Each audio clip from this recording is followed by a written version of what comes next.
This chapter feels like it's from a different book, but I think, or like a different series to me. But I Really? think it's just because it's been so long since a non-financial and non-like emotional scene happened. Finally, action is taking place. Yes, and it's interesting. Not I mean, fair though. all of this stuff is interesting, but like It's this is very interesting. It's been very character Yes. conversation heavy recently. Yes, and I don't want that anymore. Give me more of the intrigue, which I think that's done beautifully.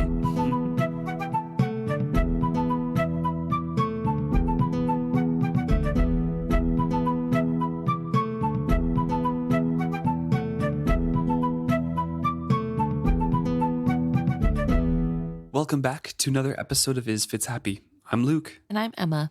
and this week we're discussing chapter 17, Marooned. Marooned. That's for my Taylor Swift fans out there. Nice. This chapter was marooned. Okay. Anyway, we're with Kennit this chapter, the whole way through, actually. Yeah. We get just Kenny Boy. He's woken up in the middle of the night, and he has decided to do something. Well, I don't know that he's woken up or that he was sleeping, but it is the middle of the night. Yeah. Etta lifted her head from the pillows as he sits up, and he scowls and says, "Go back to sleep," he commanded her. "If I need you, I'll tell you." Instead of looking chastened, she gave him a fond and drowsy smile, then closed her eyes again. Her placid acceptance of his independence was almost unnerving. At least she was coming to accept that he didn't need her damn help with everything. She had been tiresomely helpful in the weeks of his convalescence. Several times, he'd had to roar at her before she would retreat and let him take care of himself. So it has been a couple weeks since he's been healed. We haven't really spent a lot of time with Kennit during this passage of time. Off and on, we've had a couple paragraphs, but... Yeah, I think the last time we were with Kennit, he had decided to live again. He was kind of delirious still and had accepted, I don't know if it was healing that happened, but something transpired between him and Wintrow where Wintrow laid hands over him. And then he was like, yeah, I'm ready to live again. So I think that's when we last left off with him. We also have him promising Wintrow, when he asked Wintrow, "What do you want to do with your father?" Yes. And that's important in this chapter. And Wintrow's just like, I don't want to be around him, but I don't want him to be hurt. Yeah, like just somewhere safe out of the way. I don't want him dead. Emphasis on please don't kill my dad, but like I don't like him either. So yeah, so a lot has happened since then, and Kennit has kind of gained more of the sense of himself. I think it's been a while since we've had Kennit at full health, and not even maybe full health, but at a place where he is himself and not this like wounded creature that is grasping onto life. He feels more alive here. We find out he has a peg leg. Yes. And I highlighted a sentence in here that kind of shows how much he has changed already from the first book. It says he's pulling on his trousers over this peg leg, and he frowns at it. The woman would have to come up with a better arrangement. He would tell her so in the morning. And he never wanted Etta, first of all, to be part of his life. Second of all, to be on the ship for a long time. And third of all, to be involved in anything. And she's kind of made herself useful. And he complains about her being so helpful and not leaving him alone. Which, I get it, if you're cooped up in a bed all the time, you gotta feel kind of helpless, especially Kennit. Yeah. But in his head, he's already like, well, she needs to fix some things. Yeah, I think what I have really seen in this chapter especially is that Kennit has a thing about not wanting to like people.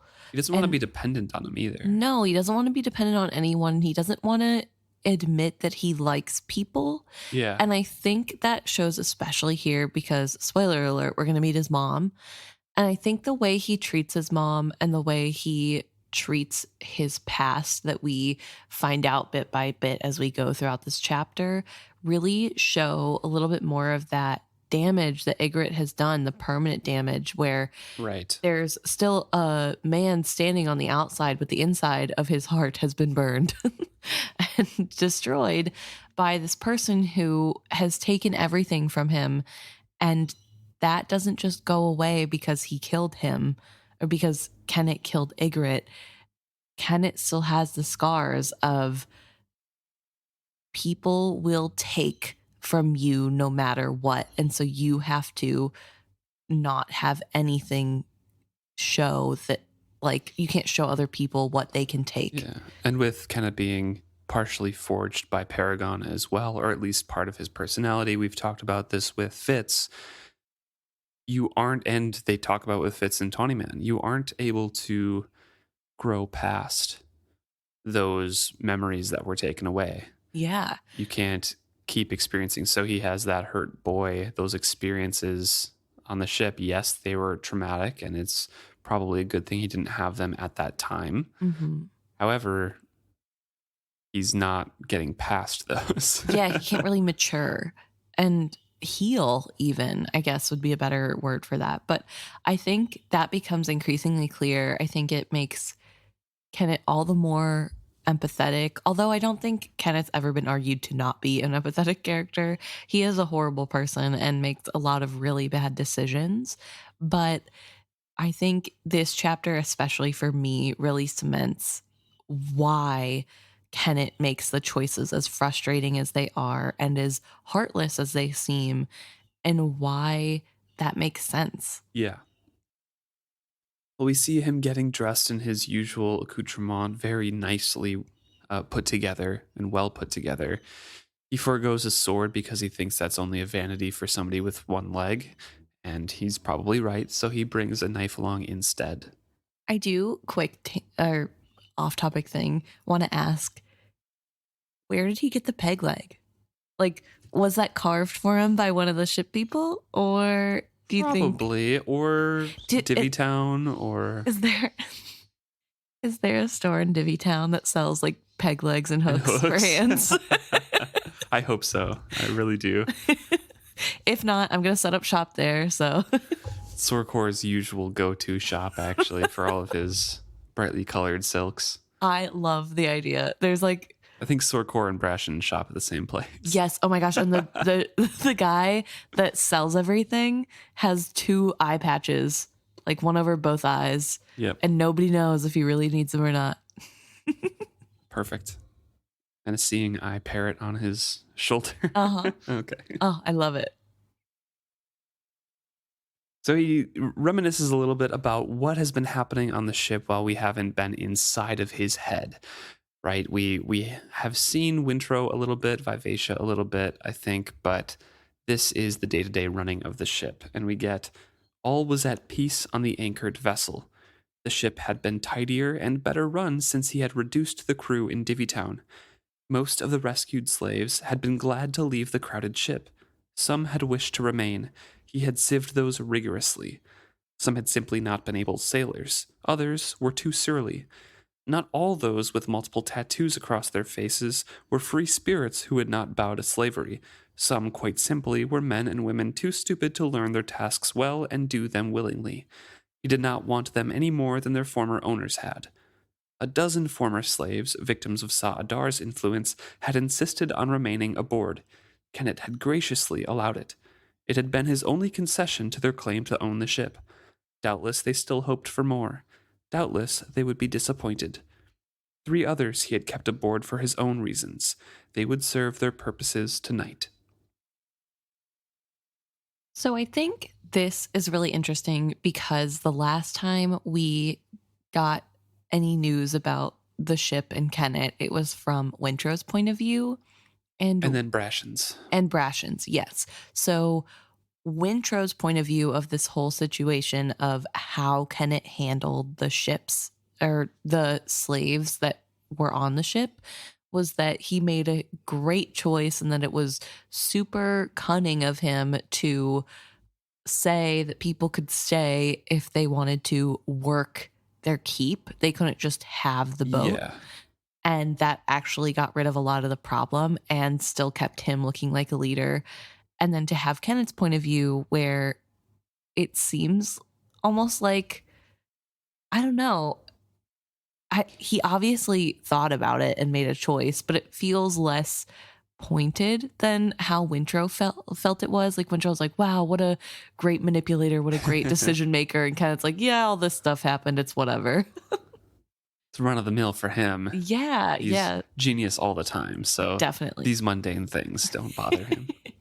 But I just found that to be a cool little detail that we already heard about this from Wintrow. And from Wintrow's point of view, this is this great chess master at work. And from Kennet's point of view, it's just another Tuesday. Yeah.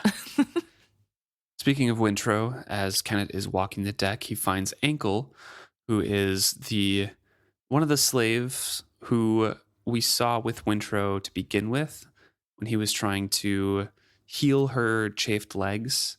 Yes. From below decks before they were freed. And Wintrow is sleeping very hard on the deck nearby as well, in a deep sleep, because he asked Brig to keep him busy. Yes. But yeah, Inkle was the girl who tried to get out of her shackles, and Wintrow told her if she kept it up, she wouldn't keep walking. And everybody told him it was pointless to help her. Everybody being the slaves told him it was pointless to help Inkle because she was too far gone. Yeah. It's not quite right in the head, basically, was the overview for that. The girl turned to the tapping of his peg on the deck. Ankle's wide, dark eyes watched him approach with trepidation. She was not as fearful as she had been at first. A few days after he had taken the ship, Edda had put a stop to the freedmen and crew, using her for sex. The girl herself had not seemed to object, so Kennit had seen no problem with it, but Edda had insisted she was too addled by ill use to know how to resist their advances. Later, Wintrow had told him what he knew of the girl. Ankle had gone mad in the hold and crippled herself struggling against her fetters. Wintrow believed she had been normal when she had first been put below decks. No one on board seemed to know anything else about her, not even her name or age. A shame, Kennit supposed, that her mind was gone. She would always limp. She was worse than useless aboard the ship, for she ate food and took up space that could have been given to an able man. He would have put her off in Divvytown if both Edda and Wintrow had not interceded for her. When Vivacia too had spoken out in her behalf, Kennit had allowed himself to be swayed. Nevertheless, it was time to be done with her. It was the kindest thing to do. A pirate ship was not a nursery for blighted souls. And so Robin Hobb kind of sets this up as, I kept 3 slaves aboard, former slaves aboard, for my own purposes. Mm-hmm. And then goes into this whole thing of like, she's just a waste of space on a ship. So now it's time to get rid of her. Yeah. This is a little bit ominous. Yeah, it's really well done because you really never know what's coming next in this chapter. If you're a first time reader, it's like, oh my gosh, he's so heartless. I can't believe it. Like you already know he's not a great person, but then it's like, poor Ankle, he's getting rid of her just like that. She Literally didn't doesn't do care about what anything. happened to her. Yeah. So I think that part of the story is fun as we go on. But I do also want to talk about how I'm really impressed with Edda. Mm-hmm. In this moment, that she steps up and saves this girl. Right. She doesn't have to. Edda doesn't get a prize for sticking her neck out and talking to Kennit about something that Kennit clearly doesn't care about. But she does anyway. And she points out that this girl, like, it doesn't matter if she's not saying no. She can't. She can't. So we're going to say no for her.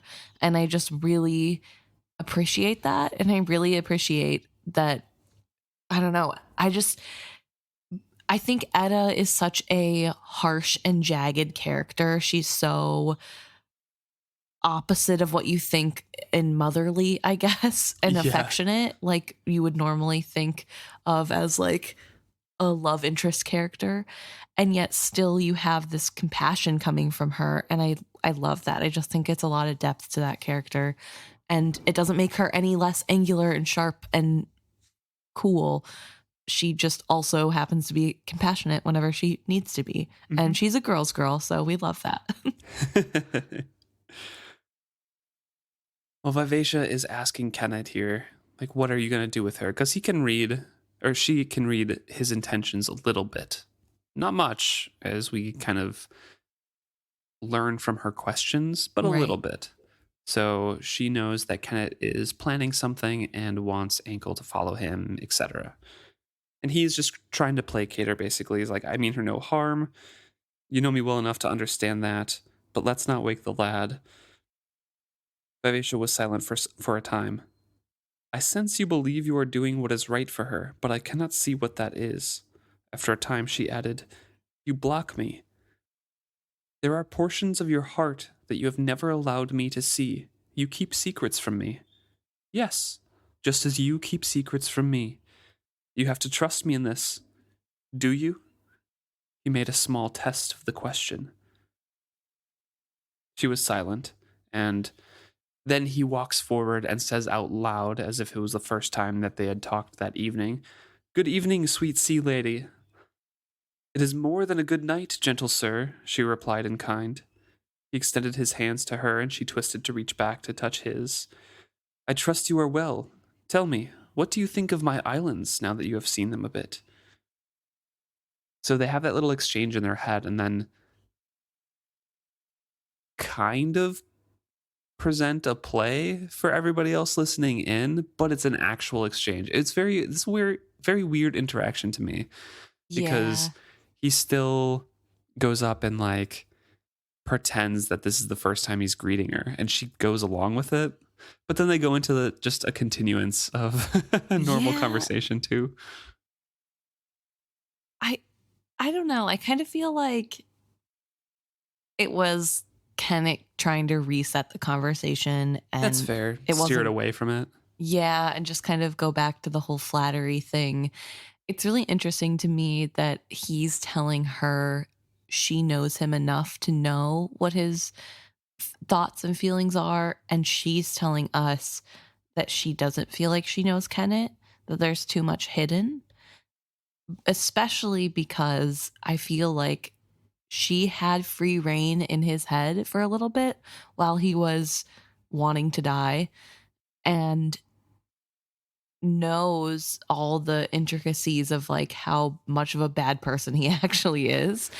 But I don't in know. I feel like the ship's connection is a little bit different than just having skill, like Galen going through your head. yeah. Yeah, and you're right. I think that's I don't think I have a very good grasp of what this connection is between ship and person she's bonded with. But to me, it feels like a little bit like Galen's rifling Hmm. through memories in that she's in there. She can read your mind at some points, and she definitely can read feelings. I think that's pretty clear. But like, to what extent? How clear?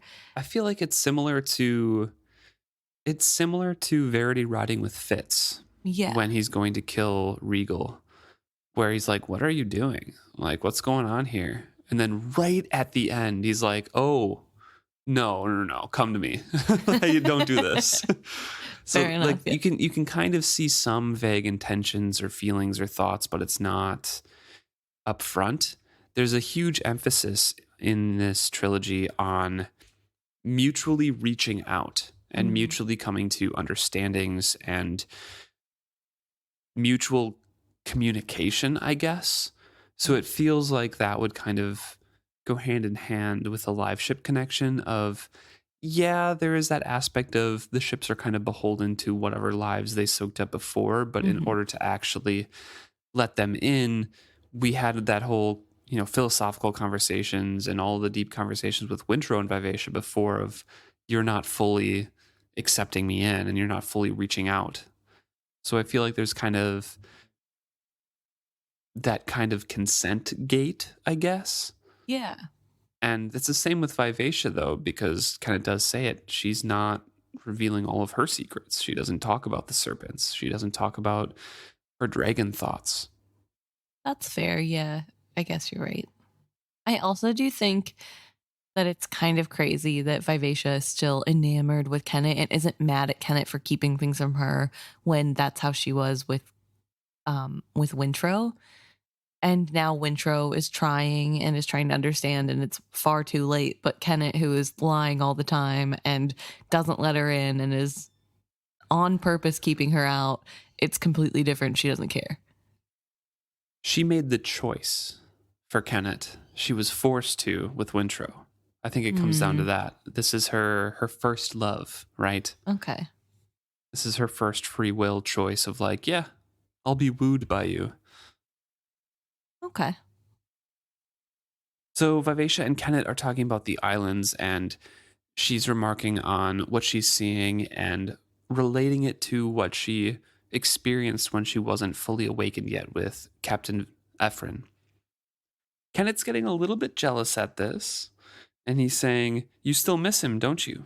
I'm sure he was a fine captain and showed you many wondrous places. But if you trust me, lady, you and I shall see places even more exotic and have adventures even more exciting. Do you recall him that well? I had thought you were not quickened then." And she just kind of responds that it was thoughts, feelings, emotions, something hazy like in a dream.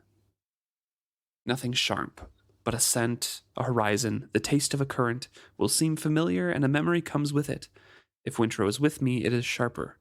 I can convey to him far more detail than I can speak. I see. And then he changes the subject. Right. I think this goes back to the bond being partially not something they can control.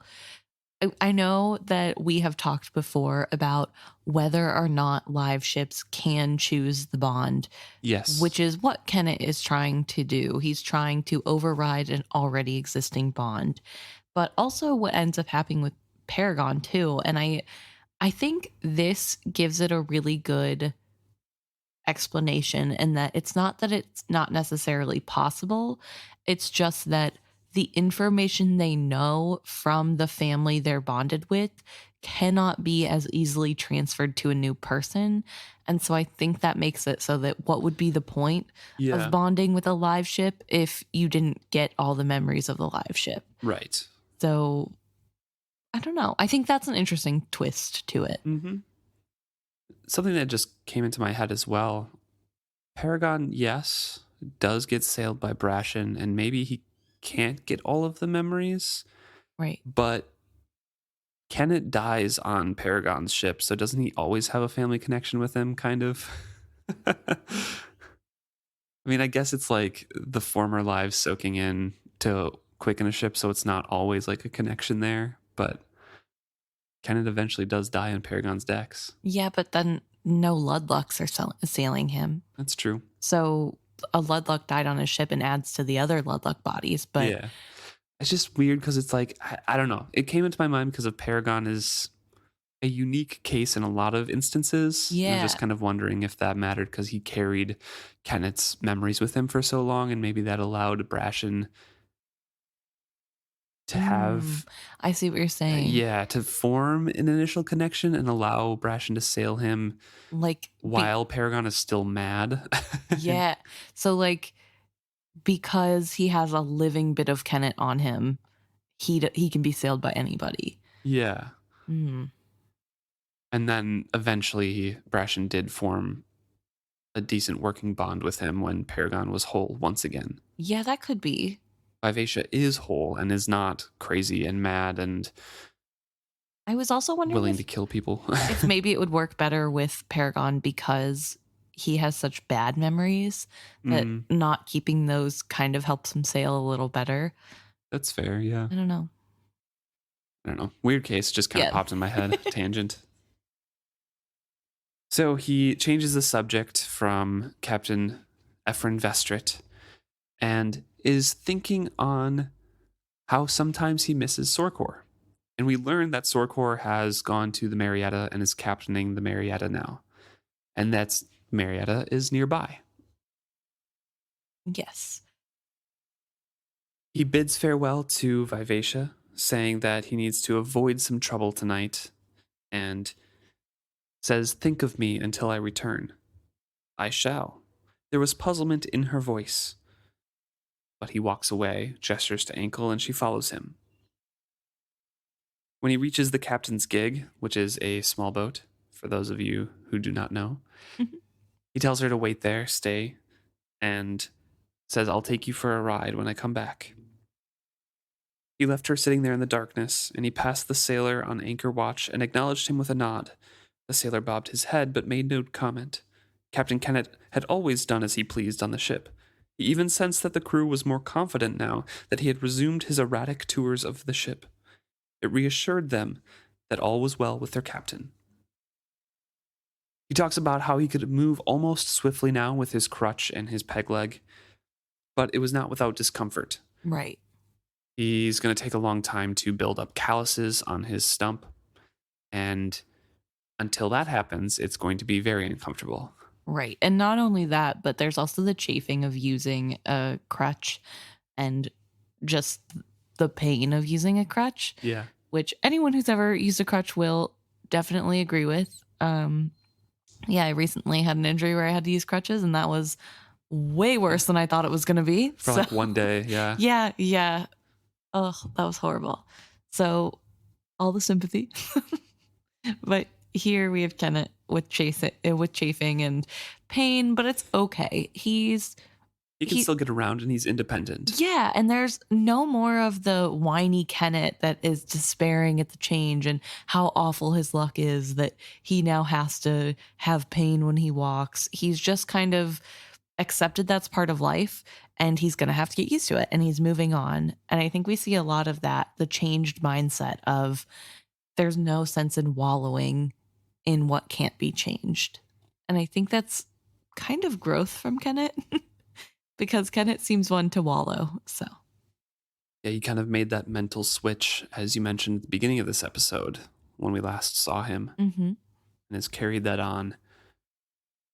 So he's heading towards where Sa'adar is sleeping. He says he's taken special care to ascertain where that is, and is making his way there as quietly as he can, even though it's not very quickly, because quiet is harder than quick in his case. So he goes over there, and Sa'adar was not asleep, so Kennit made no pretense of waking him. In a soft voice he said, If you would see justice done to Kyle Haven, rise and follow me now. Silently. In apparent confidence, he turns around, walks away, and is happy and pleased that he judged Sa'adar correctly, because Sa'adar is very curious at this statement and does not wake anybody else and does silently follow him. He strides past others sprawled and sleeping comrades, and eventually he comes upon two others that he had chosen earlier. Dej slept with his arm thrown protectively over Selah. She was curled around her own belly. He nudged Dej twice with the tip of his crutch. He indicated the man's companion as well and then moved on. Obedient as a good dog, the man nudged the woman awake and silently followed him. So it's the three former slaves, Sa'adar, plus Sa'adar, so four former slaves, I guess, and Kennit. They all make their way towards the gig, I guess. There's some Ankle. I'm including Ankle. Okay. Yes. Understood. So, before they get back to the ship's gig, the captain's gig, they stop at Kyle Haven's door, and he indicates that they need to bring Kyle Haven along as well. Dej unceremoniously opens the door and enters the chamber. Kyle Haven stared up from his untidy bunk. His hair straggled wildly down his shoulders. There was a stink of unwashed flesh and urine in the room, reminiscent of the slave hold. Kennit wrinkled his nose against it. His voice was mild as he stood in the door and suggested, "You should come with us, Captain Haven." Haven's wild glance circled those who faced him. Sa'adar was smiling. "You're going to kill me, aren't you?" he asked hoarsely. "No." Kennit didn't particularly care if the man believed him or not. He turned to the map faces. To his map faces, I should say, is what Hobb wrote. "See that he comes with us, silently." He lifted one eyebrow at Haven as he added, "I don't particularly care what they have to do to ensure the silence. Your cooperation is not essential, but it would be easier for both of us." Sadar is annoying him by hurrying after him and asking him questions, saying, "Aren't you going to wake the others so they can witness this?" And Kennit confronts Sadar. Finally, as a reader, I was like, a first time reader, I was like, yes, get him. Yeah, so Kennit does first warn him by saying, I believe I said I wanted silence. Saladar doesn't leave well enough alone and says, but.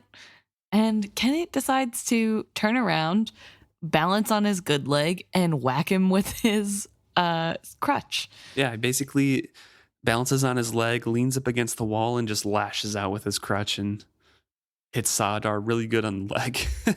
And then thinks, I could probably get pretty good at that. And it'd be even better in open space because then I can swing really hard. So Kenneth's learning new tricks, and Sadar is the practice dummy. But yeah, there's definitely this scene in particular is very secretive. It's even the reader is kept in the dark. We do not know where Kennit is going, why he's picked these people, what's going on. It gets more and more confusing because something's happening finally. Yes. And it's more confusing because it starts with Ankle and it's like, oh no, he's going to off this poor girl. And then all of a sudden Saadar and Kyle are here. Okay, so what is actually going on? And why are they going to a small boat? Yeah. I mean, both the ships are anchored. Where are they? Yeah. So. And they eventually make it back to the captain's gig. And then the total count is Saadar, Dej, Selah, Ankle, and Kennit. Yep. And there is also a chest that is in the boat with them. Yeah, he says to his map faces, "Fetch the chest, you know which one, then prepare to launch the boat." The man immediately obeyed him. The others waited silently. No one was stupid enough to ask any questions. He rowed in the bow of the boat. Ankle sat in the stern near the chest, and the two map faces took one set of oars, the priest and Captain Haven the other. Kennit pointed the way. From time to time, he quietly commanded changes in their course. He guided them between two small islands and into the lee of the third. Only when they were out of sight of both of his ships did he finally point toward a fourth island that was their true destination. Even then, he did not permit the map faces to land on the beach of Keyhole Island. He had them row on until they came to the mouth of a small bay. Kennit was well aware that it was more than a bay. What appeared to be an island was in fact little more than a wall of forest-topped cliffs, shaped like a near-closed horseshoe. The bay filled its interior. One large island and a smaller one, dotted the interior bay. The sky was beginning to gray as he directed the rowers wordlessly toward the shore of the larger interior island. It took me, first time reading through this, I skimmed that. Completely cool, they're going to an island. Okay. Let's get on. Rereading it the first time, second time, whatever, and then this time as well. It's really interesting to picture this because you were saying at the beginning before we really got into the episode that this feels like a chapter out of something else, right? Yes. Yeah. Because it's such a change in tone. Mm-hmm. And this description of this seems so whimsical to me. Yeah. It's crazy how this is a fourth small island, but you go to the island and there's a small opening to a bay. And then inside that bay of this fourth small island is two smaller islands. Yep. Yeah, it's got that magical quality. It reminds me a little bit of Other Island. And for when I first was reading it this time, for whatever reason, I was like, did they already go back to Other Island? But then I realized, no, this is not that. But it's just that secret cove. There's another beach that they could have gone to, but he's directing them to this one and for his purposes. And I don't know, there's definitely more of that intrigue here than we've had in a while. Yeah, going through the first time, you see that Kennit actually knows exactly where he's going. He's describing everything that has a name, Keyhole Island. He's directing them on purpose. Yeah, and interestingly, he waits until he's out of eyesight of the boats to Yes. really direct them. So, Life of secrecy. yeah, this is something that Kennit doesn't trust anybody with the information of. This is very close to Kennit's chest, and he is allowing this group to go with him. So they pull into a rocky shoreline. At his gesture, the map faces took the boat into shore, and he sat in it like a king on a litter as all the others clambered over the side and seized the gunwales to run it up the shore. They were scarcely clear before Haven starts to run away. A well-thrown rock fells him, and they get him back under control, but he is not doing well. Kyle thinks he's coming here to be killed. Yeah, and on top of that, as the rock hits him and he falls, Sawdar gets to him first and is wailing on him. Seized him by the throat and slamming his head into the ground. And he's like, bind his hands and don't let Sawdar kill him. Yeah, Sawdar is really under the belief that Kyle is going to die and he gets to be the one that does it. Like, the first chance he gets, he's attacking Kyle, which is kind of crazy to me. I know it's Kyle's fault that Sawdar was on Vivacia, but Kyle wasn't the one who made Sawdar a slave. No, but it's the only one he can take his revenge out on. But he already took his revenge on every other crew member. Yeah, but Kyle Haven's the captain. Yeah, I suppose. But that's of the ship of death, you know? Yeah. I don't know. But that's something that really sits with me. It's Sawdar doesn't ever, it's never enough. He always wants more. True. And that's kind of his Achilles heel. So he gets everything under control, kind of directs them, and Kennit starts climbing out from the gig and walking on. And eventually they follow along and catch up with him because it's very hard to move on a rocky shoreline with a peg leg and a crutch. Yeah, it's a lot different than the smooth decks. He also asks Ankle to stay by to help him, but only if he says he needs it. Yeah. Which is really important. So Ankle is close by for help if needed. He says, bring the chest. And he found the old path without too much trouble. It was overgrown. Probably the pigs and goats were the only creatures keeping it open now, he reflected to himself. Few others beside himself had ever come to this beach, and it had been years since he had passed this way. So he is saying the order here. Ankle was right behind him. He's leading the way. Next came the priest and Selah carrying the chest between them, and Dej followed, manhandling Kyle Haven to make him keep pace. Haven was not being quiet, but Kennit no longer really cared. They could do what they wished to the captain as long as he had arrived intact. He was sure they understood that. Quick aside, Dej is the one who takes Wintrow's side, right? Wintrow, I don't know if he gets in an argument or something, but he says, hey, Wintrow was nice to us. Wintrow showed us kindness. Oh, I don't know. I'm pretty sure Dej was one of Edda's chosen. Definitely, yeah. I don't remember the Wintrow part. But maybe. I don't remember what brings about the scene, but like the other map face. It was, there were two map faces guarding Kyle's room. Mm-hmm. And they're like, why don't you just let us kill him? Yeah. And he's like, that's my dad. And I don't remember if that was Dej or not. It might have been.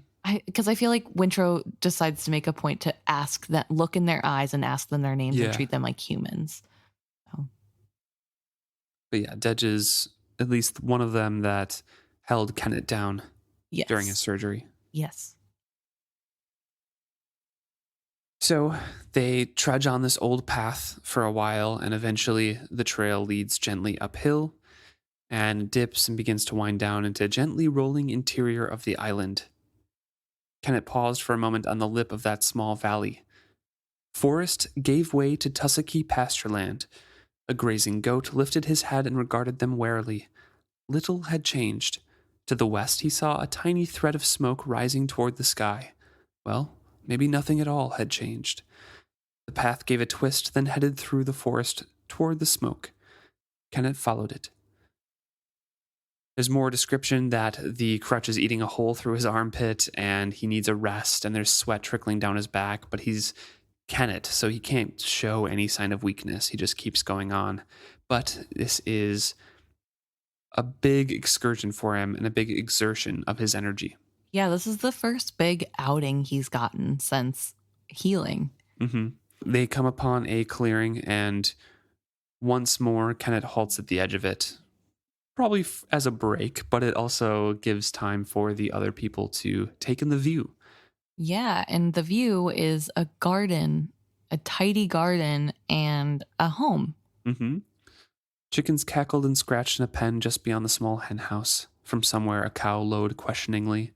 Beyond the garden were 6 cottages, once as alike as peas in a pod. Now 5 of the thatched roofs sagged pitifully. Smoke rose from the chimney of one that retained a roof. Other than that pale, moving pillar, all was still. Beyond the cottages, the upper story and shingled roof of a larger house were visible. Once this had been a small and prosperous freehold. Now this handful of houses was all that remained. Years of careful planning had gone into it. The entire settlement had been laid out with loving precision. It had been an ordered and tidy world, designed especially for him. That had been before Ygritte the Terrible discovered its existence. Kennit's eyes traveled slowly over all of it. Something stirred inside him, but he still stifled it before the emotion could make itself known. He took a slow, deep breath. "Mother," he called out. "Mother, I'm home." First time reader, what did you think of this?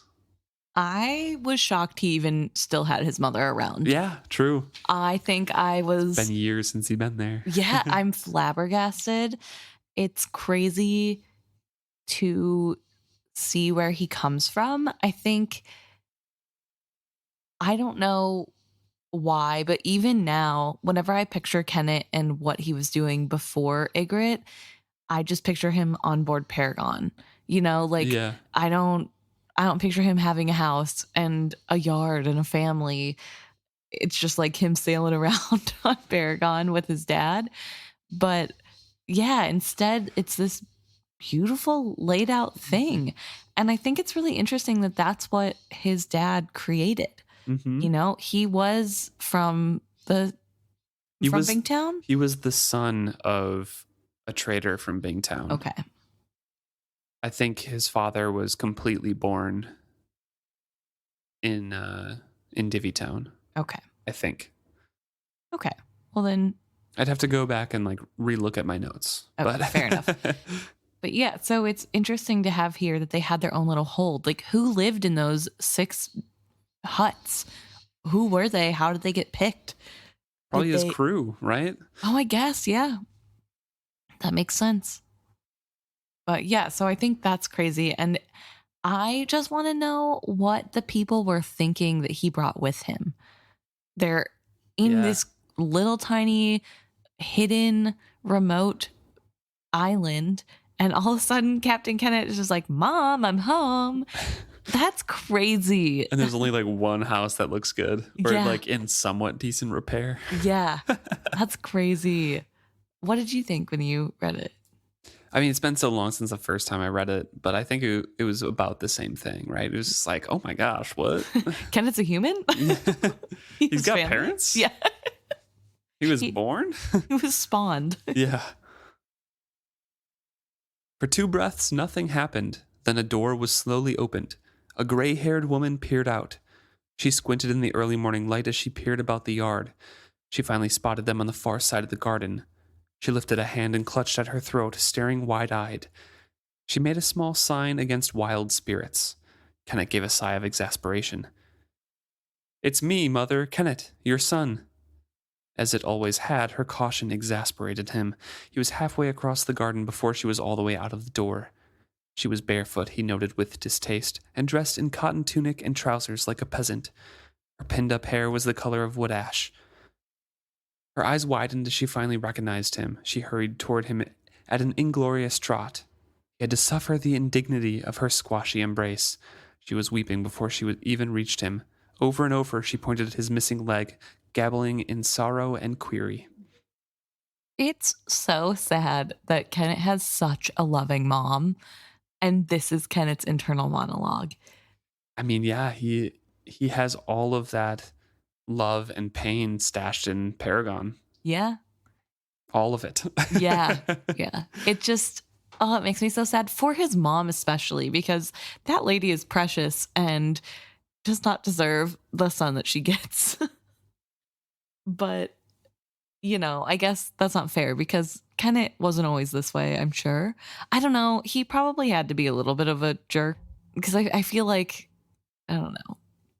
I don't think he was probably spoiled. He was Yeah. the single child of a He gives, rich captain with a kingdom all of his own, I'm feeling Malta vibes. You know what I mean? Like, I don't think he would. Malta vibes, but without the Chalcidian Yeah. influence. Yeah. That's fair.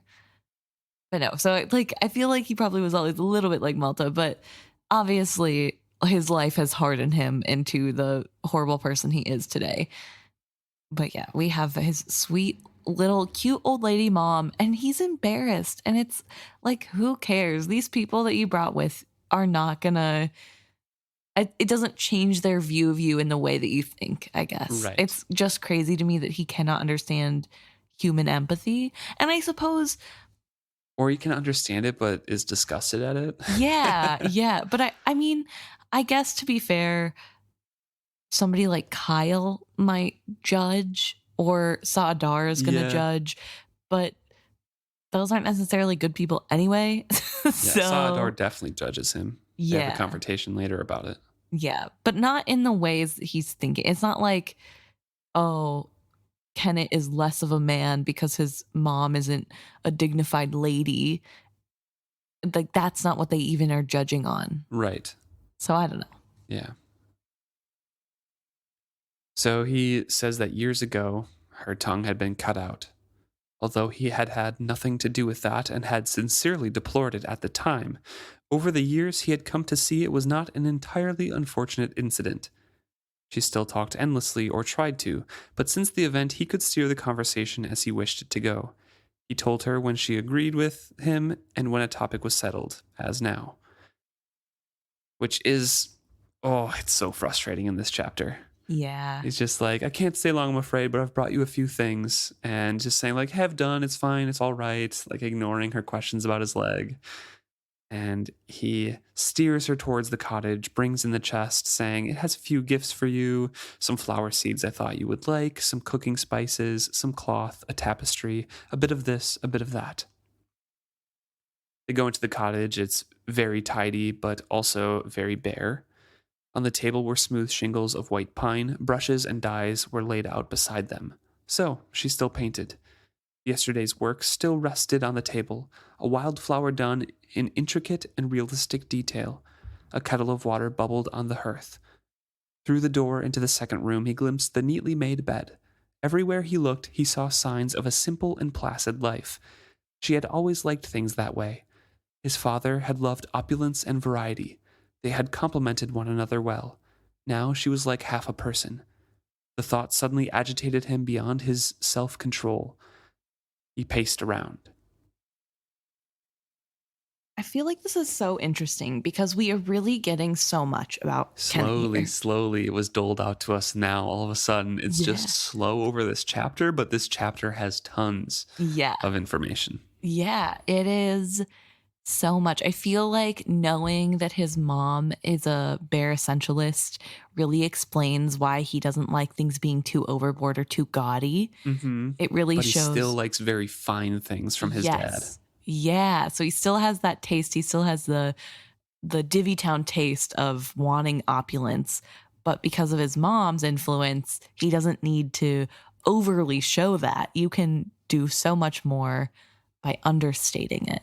Mm-hmm. And I like, it's crazy. Like those little details are here. Here it is. That's why. Yeah. That's why he's so different than all the other pirates, because of his mom that's still alive. And I think in little bits like that, you see how much he does still care for her and love her in his own way. And I think it kind of makes it more heartbreaking how damaged it is Mm-hmm. and how like Ygritte really took everything from Kennit, even Oh, yeah. his ability to love his mom normally. Ability to feel emotions, because as soon as he thinks, oh, she's like a half a person, and starts feeling sorry for her or thinking about his dad who died or anything, he starts getting agitated. Yeah, And he's just like, okay, here's Ankle. She's going to help you. She's your servant now. And if you don't like her, I'll probably kill her. So, and then his mom is freaking out. It's like, no, no, no, no, don't do that. And Ankle's crouching down and he's like, well, for her sake, do try to get along well together. Almost gently. Already he wished he were back on the deck of his ship. Things were so much simpler there.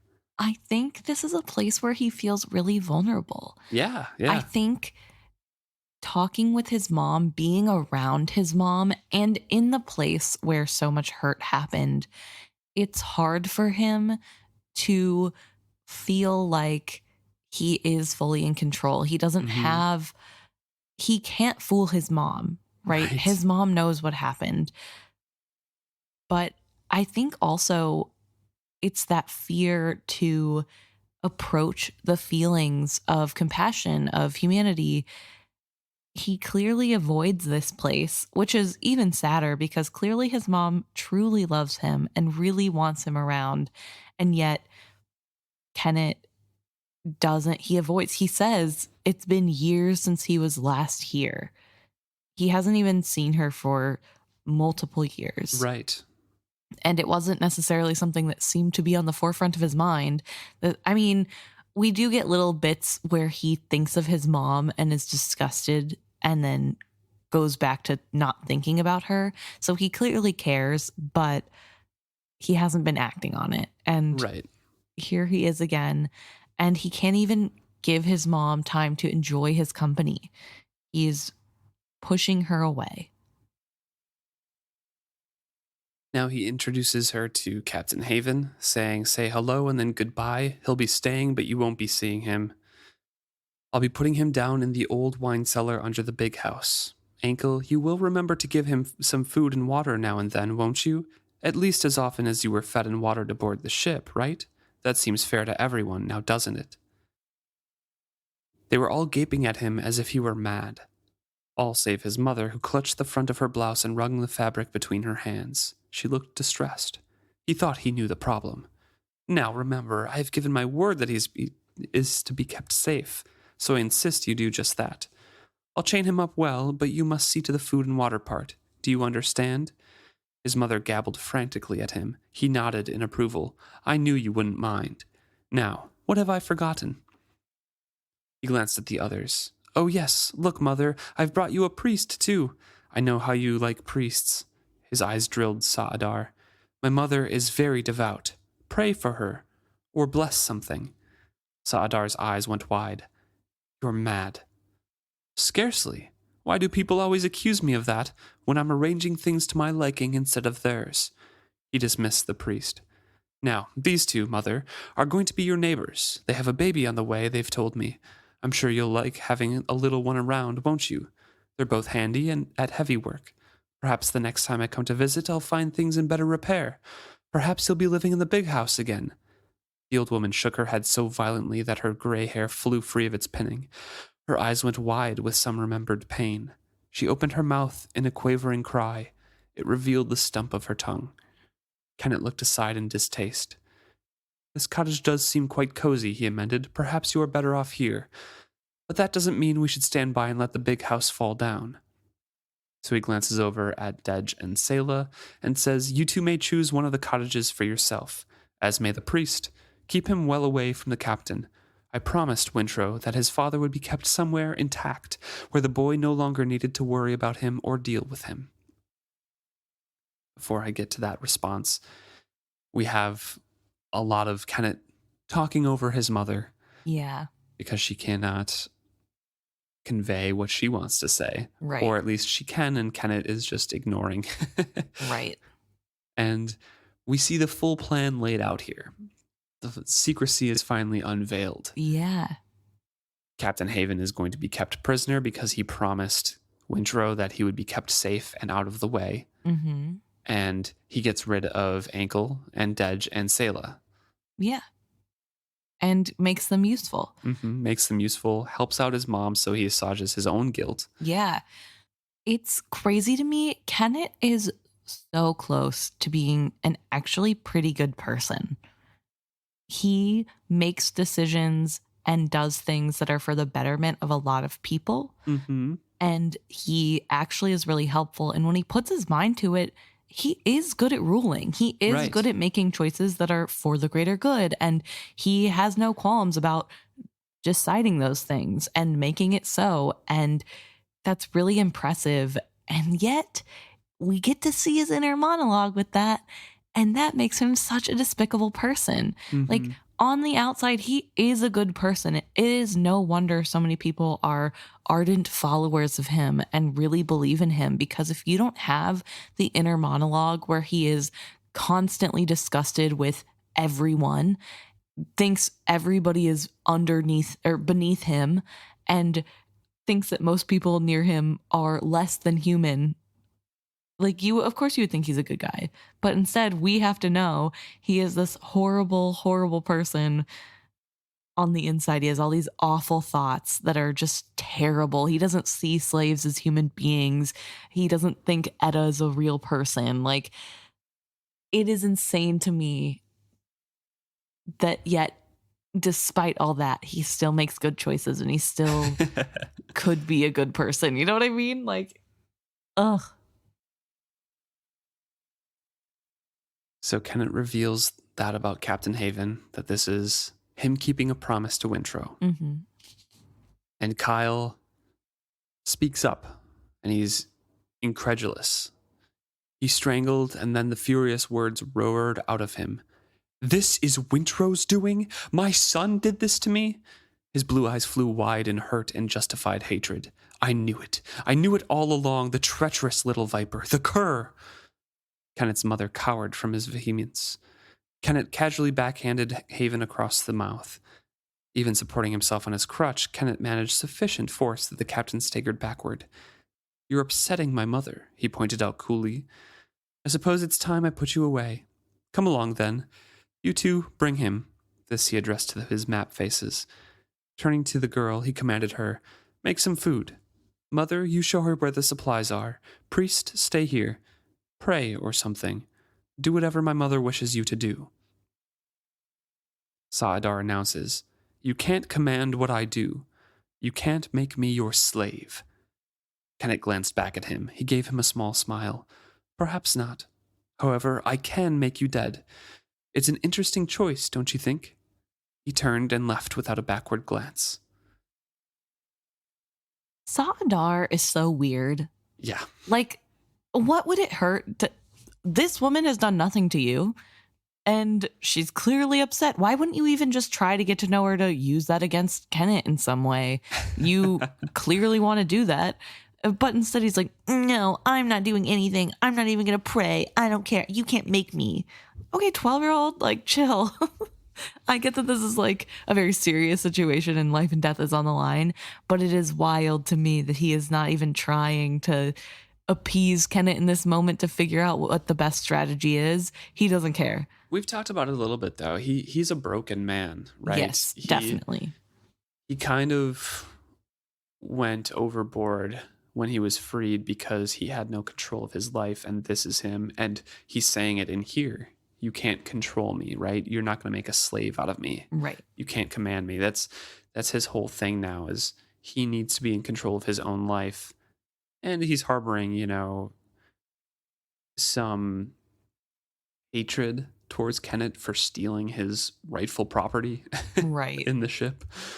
But I don't know. He just reacts poorly to everything. And we see him with Wintro, first of all, below decks, and he's kind of in control-ish. He has good suggestions. He's like, "Yeah, I'm a priest of Sa as well." And then we see him from Wintro's point of view as taking control of the slaves. And then chapter after chapter, we just see him losing everything and spiraling down further into just kind of a pitiful, hatred-filled creature. Fair enough. And I mean, to be fair, I've just spent like a ton of time being like, wow, Kennet's actually kind of a good person and like pitiful. And then Saadar comes in. I'm like, your trauma doesn't count. Not true. It does. And it's fair. We don't know who Saadar was before Right. this. I think it's easier to write him off as always a bad person because he seems one to think that his judgment is best. But who knows if that's always been the case or not. It could have, been a new thing because of trauma. So I get it. But, Kind of threatens him. Yeah. Yeah. And props to Hobb for being able to write so many different bad guys, quote unquote. Right, yeah. They don't feel the same. No, none of them are the same. Even though we have 2 bad guys right here, 3 technically if you count Kyle, but he's kind of out for the count right now. You have 3 bad guys and not a single one of them feels the same. You don't have the same amount of sympathy for every single one. It's crazy. So, the map faces are waiting outside with Kyle in between them, and disbelief warred with despair in his face. You can't do this. You can't abandon me here. Kennit merely shook his head to himself. He was so weary of people telling him that he could not do what he obviously could. He did not bother to look at his followers as he led his way to the big house. So, quick question. Do you think Kyle is justified in his anger towards Wintrow in this moment? From Wintrow's point of view, no. With Wintrow as our protagonist, right? Mm-hmm. From Kyle's point of view, yes. Why? Because from Kyle's point of view, a son has to obey his father at all times. Okay. And having your son betray you, I guess, and jailing you and putting you in slave-like conditions away from, yes, Kyle did have freedom on ship. He could go above board and wash himself. Fair. And he refused to, but now he's going to be chained up underneath. He thinks that Wintrow specifically ordered this, right? So from Kyle's point of view, yes, that anger is justified. In terms of overall, no. I don't even know if I feel like it's justified from his own point of view. Wintrow's keeping him off the deck and away from the majority of people who would kill him. I get that he still is under the care of people who might, but I mean, honestly, you already had slaves. You started this whole mess with your own choices, which we all know Kyle will never acknowledge.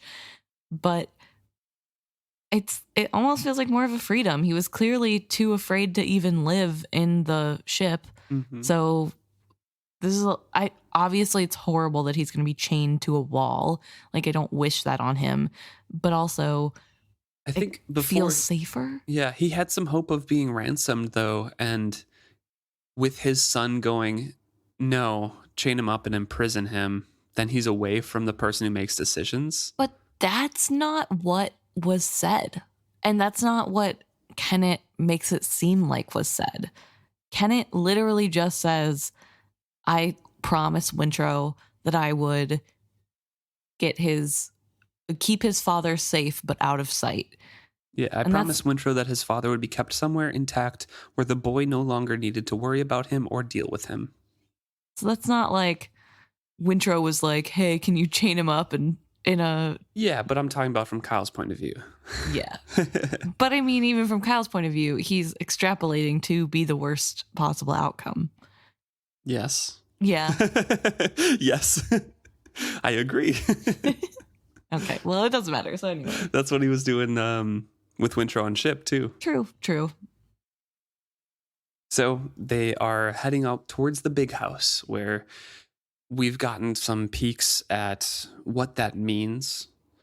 And you can kind of guess that that's where Kennit grew up. Right. And on the way there, he's telling Dej and Selah to tidy up the walkway, and there used to be a garden here and you can plant stuff. Just ask my mom if you have questions. She knows how to garden. Mm-hmm.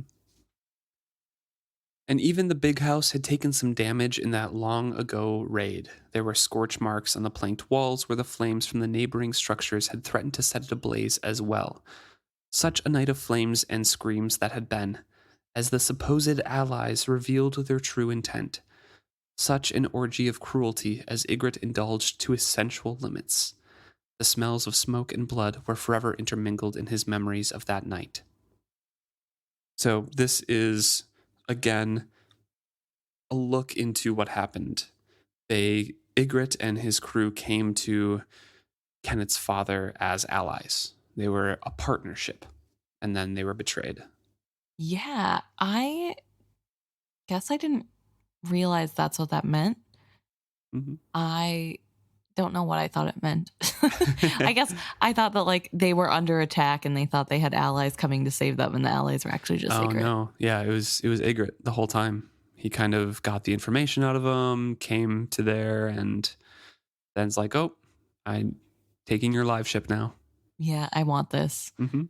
Yeah, Ygritte's crazy. He's Yeah, like a bad person. Not Yeah. that there are a lot of bad people in But, this like, series. Ygritte is. Ygritte's like pretty up there. I think controversial might be worse than Kennit. He's awful. Yeah. And I feel bad for Kennit that this is something that he had to deal with. Mm-hmm. So he steps through the door, and for an instant, his memory leaps up, and we get a description of what it was like. It was well decorated, and as a kid, he thought it was exquisite and luxurious. But looking back, he can see it was just a hodgepodge of random things kind of thrown together, right? Kennit says now he would have scoffed at the mishmash of trash and treasures, but then his father had reveled in it, and the boy Kennit with him.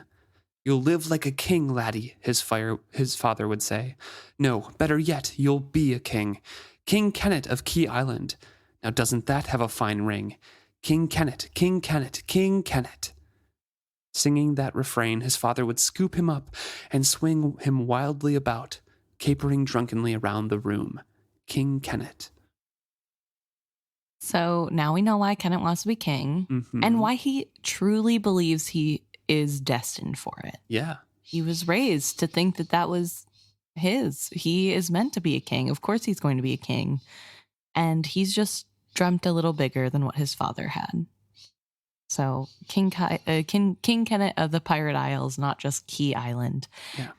Also, I want to point out that a little before this, as they walk in the door, Kennit notes that the door isn't locked because there aren't any locks, because his father didn't believe in locking doors, which is what made them so susceptible to Ygritte and the attack. Yeah, just his father's mindset. Yeah, there's no need to lock anything. He talks about how he had thought about refurbishing the house many times. In the room upstairs were stored more than enough art and furniture to eclipse the house's former tawdry glory. It was his carefully gleaned collection, the finest of his troves, brought here a bit at a time in great secrecy. But that was not what he wanted. No. He would restore it with what Ygritte had stolen from them, the same paintings, the same tapestries and rugs, chairs and chandeliers. Someday, when the time was right, he would go after all of it, bring it back here, and put it all back just as it had been. He would make it right. He had promised that to himself more times than he cared to remember, and now the fulfillment of that promise was within his grasp. All that Ygritte had ever stolen from anyone was now his by right. A small, hard smile formed on his mouth. King Kennit indeed. This a little bit made me sad when I was reading this as a rereader, because we know that this doesn't get to happen. Right. And Kennit's stuff from his family home is probably going to get sold off. Because I think when Amber and Brashen and Althea all have it, Yeah. they presumably sell everything for money. Mm-hmm. But it's so close, and he finally has a live ship and to go get it, and he's never going to realize that. And that makes me a little bit sad. It also shows the depth of his hurt and trauma, that he's just wants to restore everything exactly as it was. Yeah. He wants to eliminate any trace of Ygritte from the world, and he thinks by doing this, it's going to rectify his past too. Yeah, it almost feels like he thinks with this last step, it'll be like it never happened. Mm-hmm. And unfortunately, that's not how trauma works. Right. And that's not really how life works. And pretending that it didn't happen and trying to erase the parts, like I get it and I understand why he would do that. I feel so bad for him in this chapter because it's like, oh honey, you need therapy bad. Like, oh Yeah, he's got it rough out there. yeah. Not that I don't always feel like Kennit needs therapy, because I definitely do. Most of these characters, all of them honestly would benefit. But this especially, I'm like, oh, buddy. He goes on to think that his mother wanted no part of it. And he says when he was younger during his savage years, he would climb onto her lap, hug her neck tightly, and try to whisper his plans for vengeance into her ear. She would desperately and fearfully shush him. She had not even dared to dream of revenge. Now she no longer wanted luxuries and wealth on display. No, she trusted to her simple life to protect her. Kennit knew the truth of that. No one can have so little that someone else can find nothing to envy. Poverty and simplicity were not shields from the greed of others. If you had nothing left to steal, they'd take your body and enslave it. For all his musings, he did not pause or tarry. He led his cavalcade briskly through the hall and back to the kitchens. He opens up the wine cellar and leads them down into the makeshift dungeon that Ygritte used, and the chains were still there. It would serve that purpose again. Chain him up, he directs the map faces, and make sure you fasten him tight and true. Make sure that he doesn't bother Ankle when Ankle comes to give him his food and water, if she comes with his food and water. You're trying to frighten me. From somewhere, Captain Haven had found a last measure of aplomb. I'm not easily scared. The only problem is that I have no idea what you want from me. Why don't you simply tell me? He even managed to keep his voice steady as the male mapface led him down the steep steps. The woman had gone ahead to rummage for chains while her docile and implacable mate dealt with the man. Regardless of what my son has told you, I am not an unreasonable man. Everything is negotiable. Even if you keep the ship and the boy, you could get a handsome ransom for me. What a fun phrase. Little play on word. Have you thought of that? I am worth far more to you alive than dead. Come, I'm not a stingy man. This profits no one. My dear Captain, not all of life is about profit. Sometimes it is about convenience. This is convenient for me. Kyle maintained his composure. He struggled savagely but silently. It did him no good. He was too weakened from his time. It was that quiet snap of the lock being fastened, when the precise moment that Kennit knew that he had broken. That was when he began cursing. He swore oaths of vengeance and called down the wrath of a dozen gods on them as they climbed the stairs and left him there. As they closed the door, shutting him into the dark and dank, he began to scream. But the door to the wine cellar was heavy and well fitted. When it shut, it cut off his screams, just as Kennit had recalled. He swung the keys back on their peg. Be sure you show Ankle the way here. I want him kept alive. Do you understand? The woman nodded. Seeing her do so, Dej nodded also. Kennit smiled, well pleased. These two would do fine here. Life on Key Island would offer them more than their wildest dreams. They would have their own cottage, plenty of food, peace, and a place to raise their child. So simply had he bought their lives from them, he reflected. Strange how men would resist slavery savagely, only to sell themselves for a simple chance at life. So he's feeling pretty pleased about himself now as they head back to the cottage. Yeah, and again, like, he's so close to being a good guy. He's like, they're going to do really well here. I give them a great life, but how cheaply I bought their life for them. How dumb. They're so dumb. They sold their lives just for a nice, peaceful life on an island where they don't have to pay bills or work very hard to survive. Crazy. How could they? How dumb. Like, what? Also, the fact that he saw that they were having a kid and decided they would be a good match here is, and then it wasn't even altruistic. It's Right. crazy. I don't know the depth. But I do want to go back and talk for a second about Kyle here. Mm-hmm. Kyle really doesn't think this is real. Right. He's thinking this is all fake, I think, up until the point when A he's ploy chained to up. Yeah. They're get trying something. something is wanted from him. Wintro has said he has something or some information, and that's clearly what they want out of him. And here he is saying, I'm not unreasonable. Just tell me what it is you want. I'll give it to you. I'll give you anything. And it's like, No, it's nah, just man. convenient. Yeah. Literally don't care. This is my choice. Bye. It is such a poetic justice, such a flipping of table of it doesn't matter what Kyle does. Nothing is going to appease Kennit. Right. Nothing will be enough to get him not to be in chains. And it's so fitting considering how he treated Wintro. This is just everything he did to Wintro, but amplified. Yeah. Which is fair considering Wintro's a child and Kyle's an adult. So, but no, I don't know. I don't wish harm on this fake character. Nah, screw that. You do. A little bit. He's not real. If he was a real person, I'd be like, no, he doesn't deserve this at all. And it'd be a whole different conversation. But he's not real. He deserves it. But I also think it's interesting that he swears to a dozen gods to rain down their It fury. could just be a figure of speech that kind of uses as well. I suppose. But there are lots of other gods. Remember, Yeah. they have a bunch of different names.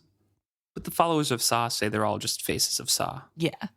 So we know of like 4 gods right now because there's Sa, that one chapel that Odava. yeah. Then Ida and El. Mm-hmm. That's 4 right there. I think there was something mentioned in the Mountain Kingdom as well that we were marked on, but I don't remember what it was. I don't remember the Mountain Kingdom god, but it's only one in the Mountain Kingdom, right? I think so, yeah. Okay. So That we thought was a god. It wasn't clear that it was. Yes. But we thought it was something like that. So I'm like, okay, what are the other names? I need to know. As an acolyte of Sa, I really feel like you need to discover the other faces. Yeah, I would like to know the other faces of Sa. Thank you. So maybe it wasn't really a dozen gods, but I also found that part interesting because we know that Kennit is so unreligious and was like, what's the worst that can happen if I take a acolyte of Sa away from Sa's temple? Who cares? That god isn't real. Maybe if he would have left Wintro alone, none of this would have happened. Doubtful, but hey. So they're heading back to the cottage and he's kind of pointing out, hey, you can take all of this stuff. You can take whatever you need, build a life here. It's great. Just do some heavier chores for my mom, fix up the big house, and don't take anything from the big house itself. Again, a lot of seemingly empathy from Kennit, ? Yeah. Just help my mom. I don't care what you guys do. That, and be sure the priest never attempts to leave. If he does, simply put him in the cellar with the captain. Encourage him to amuse my mother. Anything you don't understand? Anything I've forgotten?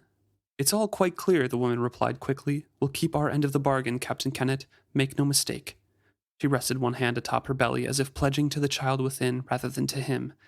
That, as much as anything they had done, convinced him he had chosen well. He nodded, well satisfied with himself. He was rid of Sa'adar without the bad luck associated with killing a priest.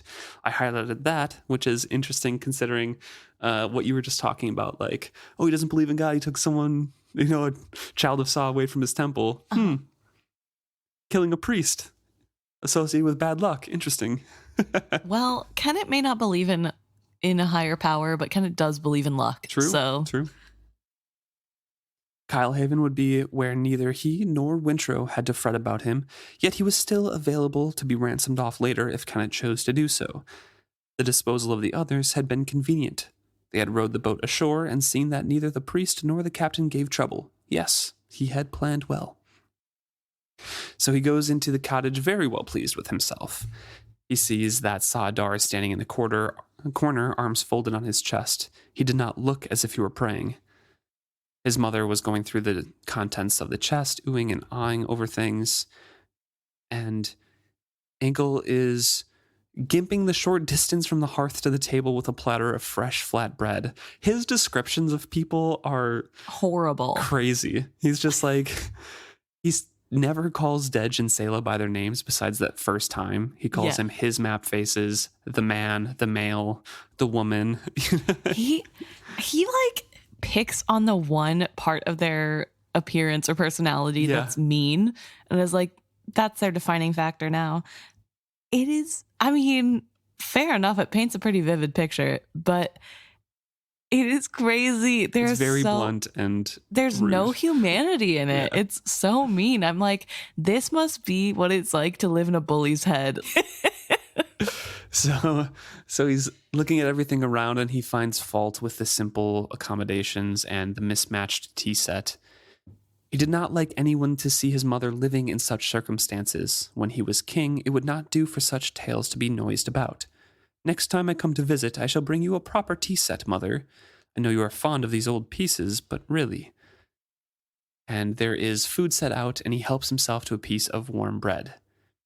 His mother is gobbling away at him as she pours him a cup of tea and offers him the only chair at the table. He seated himself gratefully. So he has a wave of nostalgia for these humble foods that fill him with memories. But those memories belong to the world of a very small boy, coddled and indulged and safe beyond all imagining. All that had been betrayed nearly 35 years ago. Odd that he had such a sweet taste, could summon up such bitterness. He ate the rest of his bread and 3 more pieces, caught between enjoyment and painful memory. The others joined him at the table, obeying his mother's gestures to stand about it, but only the priest demurred. So they're kind of...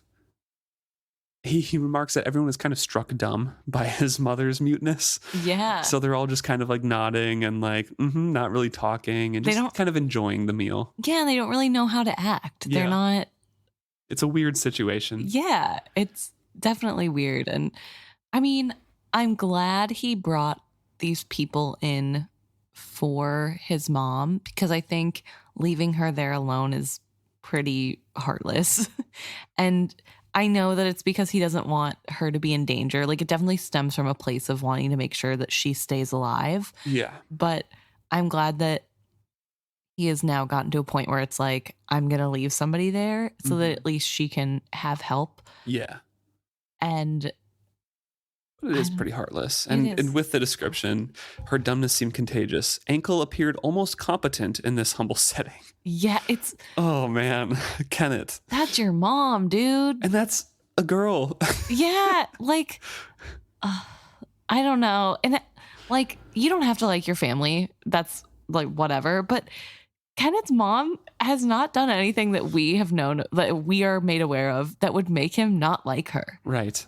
She just overbearing and reminds him of bad self. Like you can see in that passage when he eats the bread, the simple foods that bring back bitter memories. Yeah. I think he's just, like you said before, very vulnerable here and hates being recalled to this because it's not fixed yet, right? The big house isn't fixed. So he hates being here. Yeah. That is a good point, that it's definitely stemming from that. But it is really... I don't know. I also really like that detail, though, these details, but especially the one where he's this guy who loves opulence. Everything we know about Kennit is that nothing's good enough for him. And then here we have him in this cottage in the middle of this island, and eating he's... warm bread. Yeah. With some jam. Warm bread, jam, and butter. And I mean, honestly... I had some today. It's delicious. It's so good. So... But it's such a weird juxtaposition with who we know him as and then who he is here. Mm-hmm. And the little bits peeking through of actual Kennit, I think. But he just really works hard on shoving that down.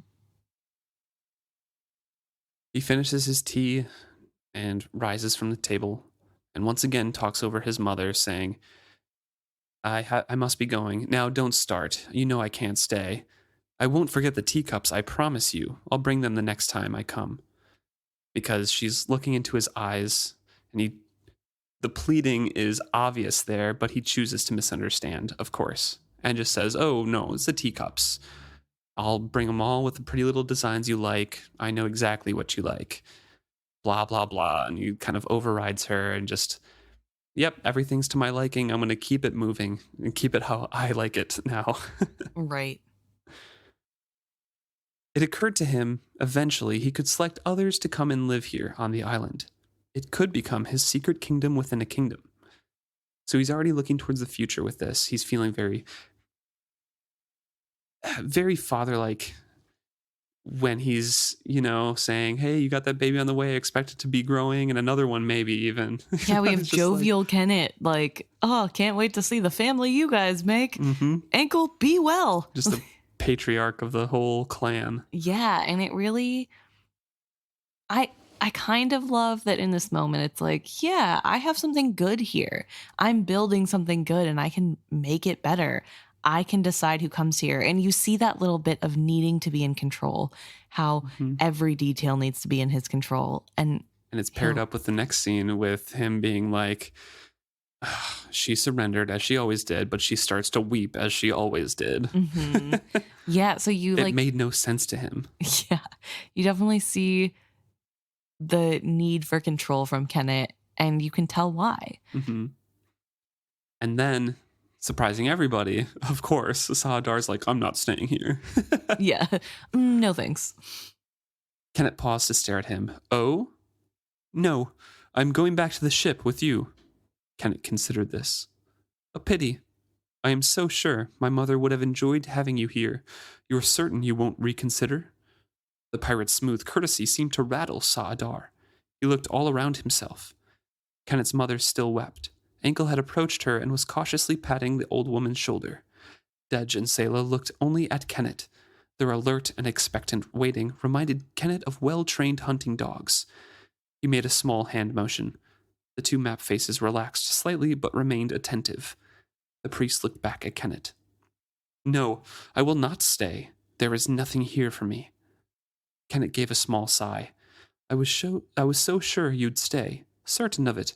Well, if you will not stay, at least do something for my mother before you depart. Bless the house or cow.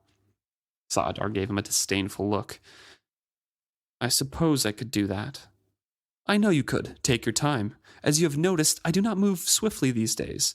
I will await you at the beach. You can row the boat for me. Kennit could see the priest weighing this. He knew the pirate could not outrun him. There was a small chance he could launch the gig alone. Saadar gave a grudging nod. I'll be right along. I'll put a blessing on her house and her garden. How kind of you. I shall wait for you on the beach then. Farewell, mother. I shan't forget your teacups. Captain? Selah dared to ask softly. Will you want any help to launch the boat? She gave the priest a narrowed sideways glance as she spoke. Her offer was plain. He managed a smile. No, thank you all the same. I am sure the priest and I can manage it. You stay here and get settled in. Farewell. So this is another secret part of this. Because we know Kennit does not act like this. Nope. 100% we know Kennit does not act like this. This is how he acts whenever he's putting on a face for Vivacia. Exactly. Another play, just like earlier, of what a fine evening it is. So something's coming, and he limps out, and he starts on his way back to the boat. My only question for you is, at this point at least, do you think Kennit really thought Saadar was going to stay? I think there was a chance that Kennit was hoping for, because I think he really did want his mother to have a priest there, and it would be very neat for them to all kind of just be done with it, right? Yeah. And I think Kennit was banking on the chance that Saadar would want to get to Kyle that badly. That he would stay just for like the opportunity to maybe kill him himself, you know? But I don't think it was completely unexpected that he said no. Okay. I think Kennit's the kind of guy just like, this is possible, and it would be very nice if it was. But if not, I can deal with it. Okay. Because why else would he bring a knife? True. You're right. But that's why I'm like, what's his plan all along? Just to kill Sadar? Or was he actually planning on letting Sadar live if Sadar said he'd stay here? I think you would have let him live Hmm. if he stayed there. There's no real need. And why would you introduce the priest to your mom then?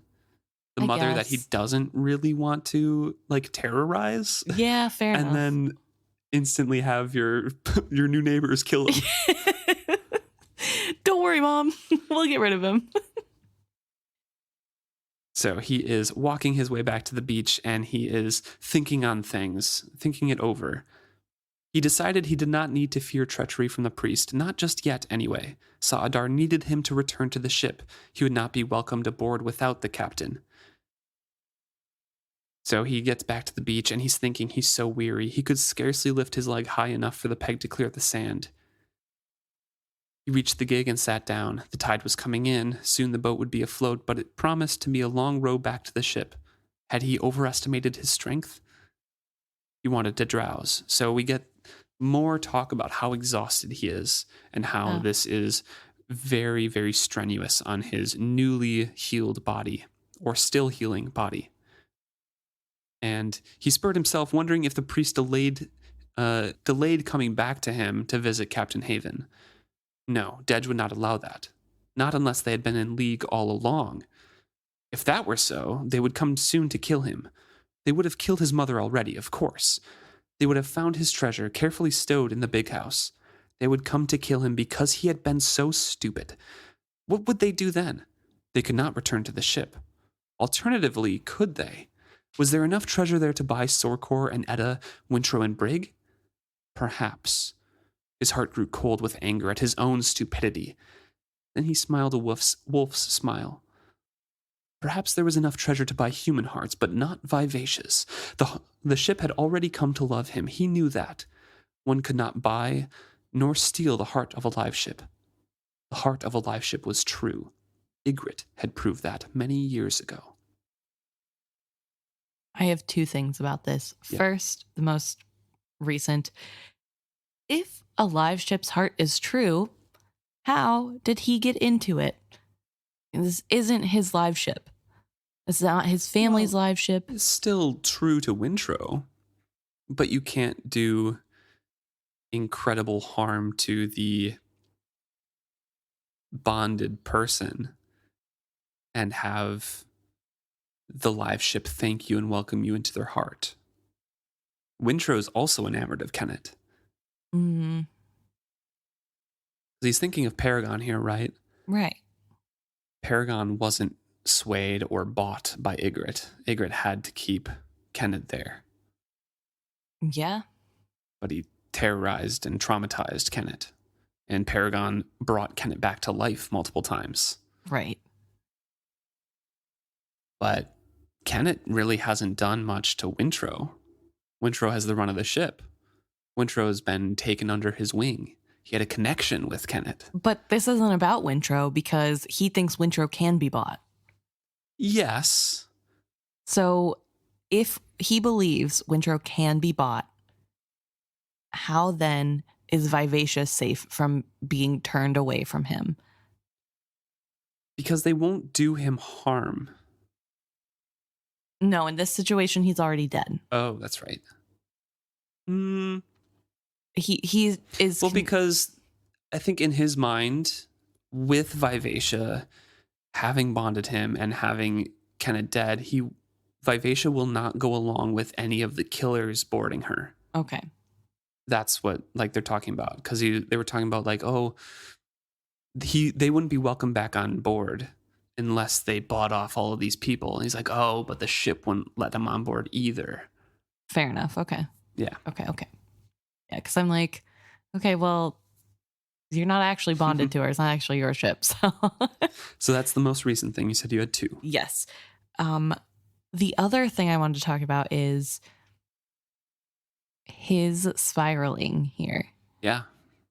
All it takes is something to not go perfectly to the way he planned it.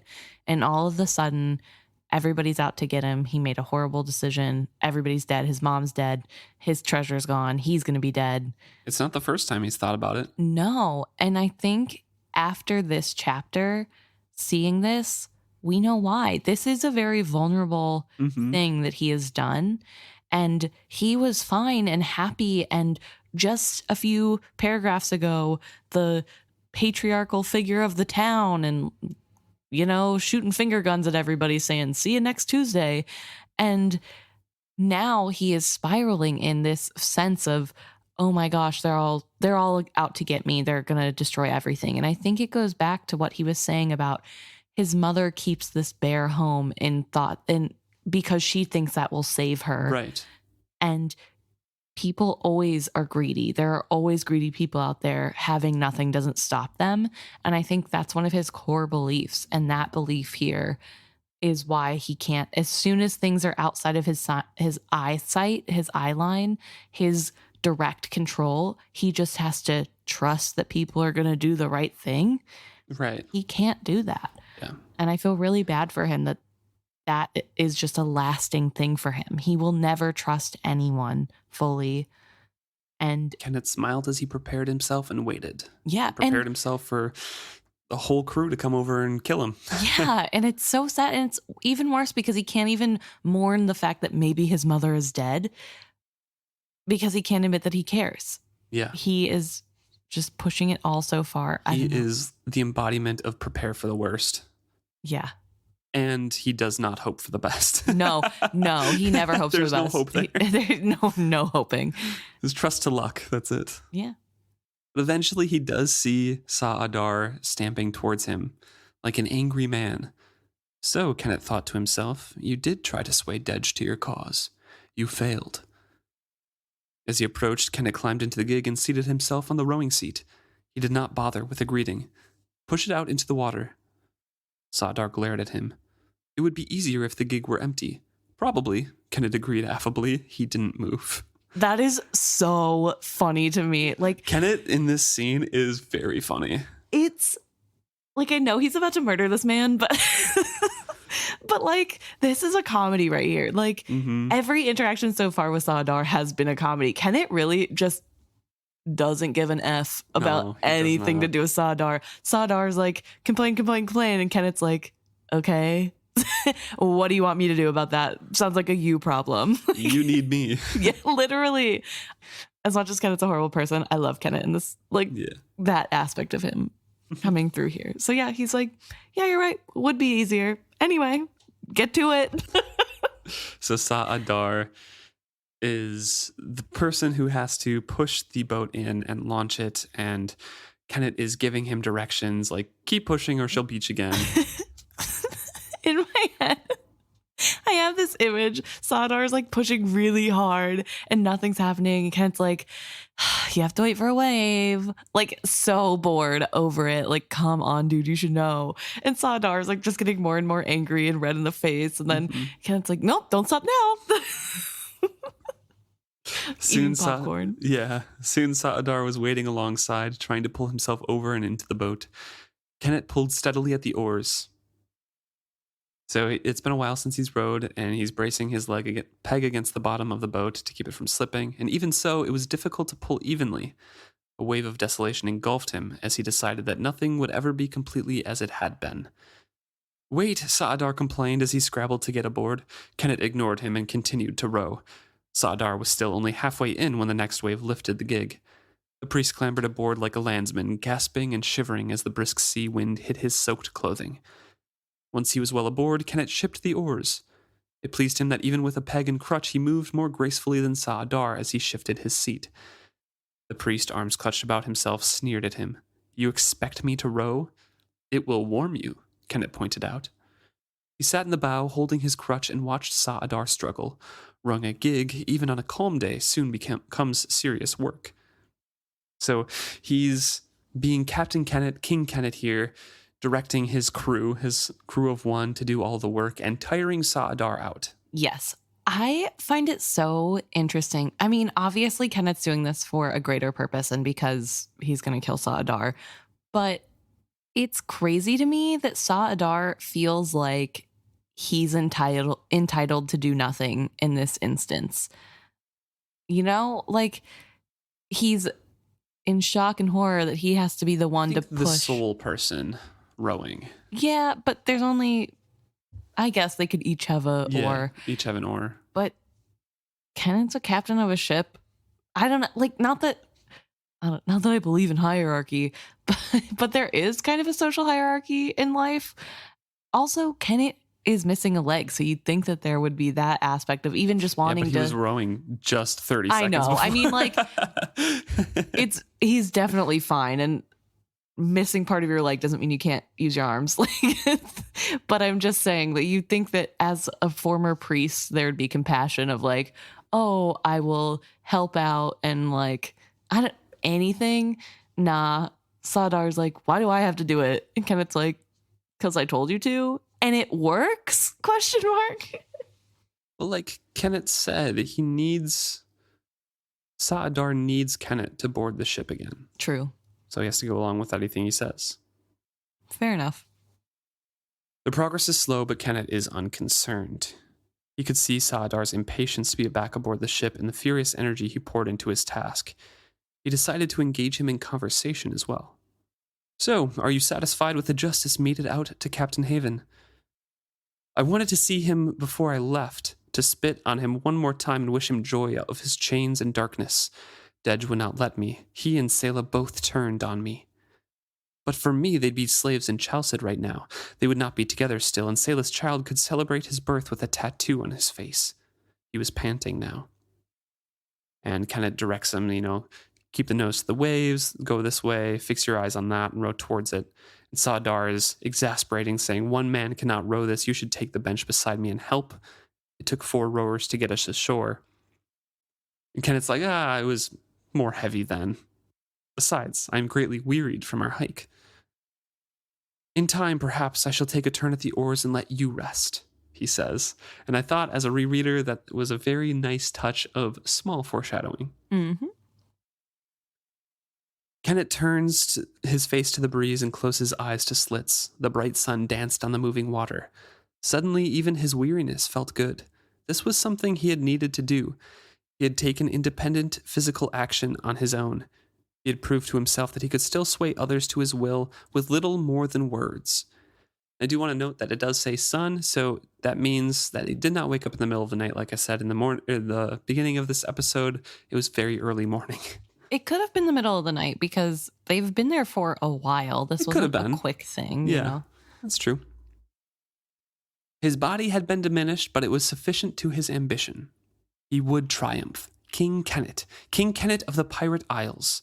Would he someday have a palace on Key Island? Perhaps after his mother had died, he could establish himself there. As his father had once foreseen, the opening to the bay in Keyhole Island could be easily fortified. It would make a wonderful stronghold. He was still building his towers when Saadar spoke again. I'm happy to see this in the book, that Kennit is still viewing himself as a whole person. I like that this gave him more of that confidence back, and that he admits that he did just need to do something for himself again. Like, I feel like it'd be really easy to write off a disabled character as less than their former self, but Kennit isn't. Right. Kennit is still Kennit. He just also has a peg leg now. And I really, really like that. I think that's a really important thing that Hobb does here. And I think that's an important thing for a writer to do anyway, is just to have a disabled person just be a person with a disability and not half of a person, especially because he started off not disabled. So I just wanted to call that out because I really do appreciate that. And I like it. I like that he's still Kennit, and he did it, and he proved to himself that he still has all the sway he had before. And now there's new ways he can maneuver himself to attack people, as he found out earlier. So I don't know. That just makes me really happy whenever I read that. I was like, oh, like, also still a horrible person, but hey. At least you're feeling better about yourself. Yeah, good for you. So Kennit starts the confrontation with Saadar here. The Rowing has made Saadar very tired. He's panting. And Saadar does ask, shouldn't we be able to see the ship? yeah, yep. So he's panting here, and Kennet's just saying, keep rowing. And Saadar says, the journey did not seem to take this long last night. Things never seem to take as long or be as hard as when someone else is doing the work. It is much like captaining a ship. It seems easy when someone else is doing it. Do you mock me? Kennit shook his head sadly. You do me wrong. Is it mockery to tell a man a thing he should have learned long ago? That ship, by rights, is mine. We had already taken it when you came. There, you see, if I had not come alongside and put a prize crew aboard, the Vivacia would be at the bottom now. Not even a live ship can sail herself completely. We would have managed. Saadar abruptly flung the oars down. One started to slip through the oarlock into the water. He snatched at it, pulled it half into the boat. Damn you, take a turn at this, he gasped. I am as good as you are. I will be treated like your slave no longer. Slave? I have asked no more of you than I would any ordinary seaman. I'm not yours to command. I never will be, nor will I give up my claim to the ship. Wherever we go, I shall be sure that all hear of your injustice and greed. How so many can adulate you, I do not know. There is your poor mother, abandoned to a harsher life, for Sa knows how long. You return to visit her for less than half a day, leaving only a trunk full of trinkets and a half-wit servant to wait on her. How can you treat your own mother so? Is not a man's mother to be ever revered as the symbol of the female aspect of Sa? Nevertheless, you treat her as you treat everyone else, as a servant. She tried to speak to me, poor thing. I could not make out what distressed her so, but it was not a lack of teacups. Kennit could not help himself. He laughed aloud. It incensed the other man so that his face grew even redder. So he's angering Saadar, and he doesn't care about what Saadar thinks at all. Doesn't bother him one bit. And it kind of seems like it really doesn't bother him. Yeah. Because not even in his internal monologue are we getting, like, I'm trying to hold back my anger, or no, I don't like this. Literally couldn't help himself but laugh aloud at Saadar. He's actually laughing. And then just enacts the next part of his plan, because he looks towards the ships and like, I could probably make that by myself. Yeah. They're still a little bit out of view, so nobody will see what happens. Mm-hmm. But I do want to know, from your point of view, is he laughing because it's about Saadar thinking he'll have the chance to tell people what he saw? Like, you're going to be dead soon, it doesn't matter. Or is he laughing because that's just so far from the truth? Yeah, I don't know. Maybe a bit of both. Yeah. Didn't really thought about it. Yeah. Because I mean, obviously, yeah, his mom is alone and abandoned, but I don't think Kennit sees it as him abandoning his mom. No, I think he sees it as his mom wanting to live like that. And also he's protecting her by not bringing other people there. True. Or before now, obviously. So he says to Saadar, you forget yourself, but here, I'll row for a bit while you recover. And that calms Saadar down a bit. So Saadar rises up in a stiff half crouch. He's waiting for Kennit to change places with him. Kennit tries to rise from his own bench, but sits down heavily again and holds up his crutch for Saadar to help pull him up. When I give the word, you heave me to my feet. Once I'm up, I'll wager I can move about. Saadar grips the crutch end. Now, he tries to rise, and he sits down heavily once more. Again, he commanded the priest, and this time, put your back into it. The weary man took a double-handed grip on the crutch. Kennit made better his own clutch upon it. Now, he commanded him. As the priest heaved, the pirate suddenly thrust forward, shoving with all his strength upon the crutch. It hit the priest in the chest, and he went flailing wildly backwards. Kennit had hoped for a clean splash overboard. Instead, the man fell athwart the gunwales, almost out of the boat, but not quite. Quick as a tiger springing, Kennit flung himself forward. He kept his weight low, as the landsman had not. He gripped one of Saadar's feet and lifted it high. The man went over, but as he went, he launched a kick at Kennit that slammed his bare foot hard into Kennit's face. He seated the oars well in the oarlocks and began to pull mightily, even as the blood is flowing from his nose. He pushes Sa'adar over, starts rowing away, and Kennit had expected the man's head to go under again, but he's a swimmer. Kennit had not reckoned on that. Yeah, who would have known that this random priest knows how to swim? It was a pity the sea was warmer here in these island waters. He couldn't count on the cold to kill him quickly. He might have to do it himself. Kennit did not strain. He set a steady pace and had not lied to Sa'adar. He had been stiff, but he was loosening up with the oar work. The priest swam with swift, frantic strokes of a desperate man. He was gaining on the small boat. And when he was close, Kennit ships the oars and just calmly waits with his knife. Yeah. This is kind of crazy because Kennit is so calm. Oh, he's so calm, so methodical, and he knows exactly what to do. He doesn't overextend himself. Yeah. He doesn't go for a killing stroke. He's just stabbing and slashing at the hands so Sa'adar can't get into the boat. Yeah, it's very well thought out. There's no emotion behind it. Yeah, it is very psycho. But I think this is the first time we've seen Kennit kill somebody. No, we were with him when he boarded the merchant ship and started killing everybody with his sword before. Right when he got his serpent. But I mean, that was leg off. Yeah, that was more of a show, right? That wasn't like him killing somebody to keep a secret. Oh no, yeah, this is the first murder. Yeah, this is him doing this for himself. And I mean, even then, I think we commented on how he has very little emotion killing others, but this especially is very... This is a very vivid image, too, because Yeah. it says that Kennit is silent as death itself while the priest cursed him, screamed, and then begged for his life.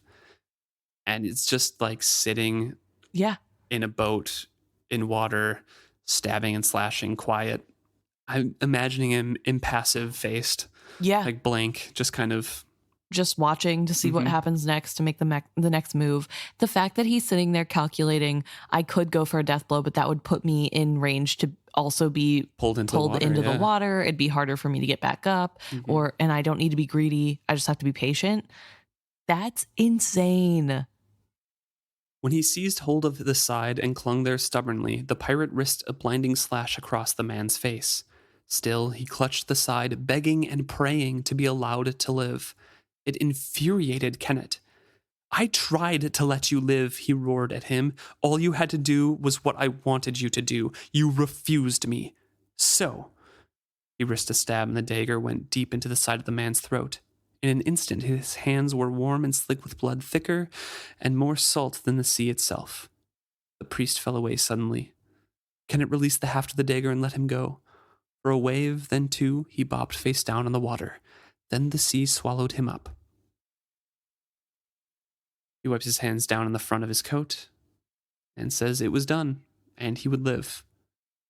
He took up the oars in his hands that had begun to blister, but that didn't matter. He knew it as surely as he knew his luck was still with him. He lifted his eyes to scan the horizon. Not so far to go, and he'd be where the ship's lookouts could spot him. I'll wager Vivacia sees me before any of them. He smiles to himself. I'll wager she knows right now that I'm coming back to her. Watch for me, my lady. Cast those lovely eyes. Perhaps I should open those eyes for her, suggested a small voice close by. Kennit nearly lost his grip on the oars. The charm has come to life once again after being quiet for so long. Yes. He's very triumphant. He's the return of his luck, and now the charm speaks up. What would she think of her Captain Bold if she knew you as well as I do? Methinks she would think you a liar. She has been with me and knows my deepest heart. She and the boy both have, and they love me still. They may think they have, the charm conceded bitterly, but only one creature has ever seen to the bottom of your dark, dirty heart and still chosen loyalty to you. You refer to yourself, I assume, Cousin Kennit hazarded. You have little choice in the matter, charm. You are bound to me. As tightly as you are bound to me, the charm replied. I think he's talking about Paragon there. Yeah. Is that what you were gonna? Yeah. I don't think the charm means himself. Mm-hmm. Also, I did want to point out something that was skimmed over. The charm is covered in Saadar's blood here Oh, yeah. Yeah. because there's blood on Kenneth's hands dripping down. So, with what we know about Wizardwood magic, a little bit of Saadar still in. Although you can reject it, apparently, because Paragon does that at the end of the trilogy. He rejects Kyle Haven's blood. Forgot about that. Yeah. But then why can't I don't know. Vivacia do that? Do not ask me, because it's special case Paragon once again. He's a special boy. Yeah. Okay. I guess fully realized with all of the memories of I don't know. Whatever. It doesn't matter. Yeah. So anyway, we're gonna assume that's special case for Paragon. Yeah. So a little bit of Saadar in there. Yeah, maybe. Which also might explain why later he becomes so adamant about not talking once Kenneth's gone and just like nobody can control me sort of thing. I feel like that's really like gonna be good for the charm. Okay. Nice little canon explanation why he never talks again after Kennit dies. Yeah, just sheer willingness not to not to be controlled. Left alone, basically. Yeah, well, because did Kennit put any of his blood on the charm? I don't know. Maybe. It doesn't say so. He just wore it for a while. Yeah. And it awoke. So maybe it's actually Saadar's charm. That's just a thought I had as I was reading this. But also, I think it's really interesting that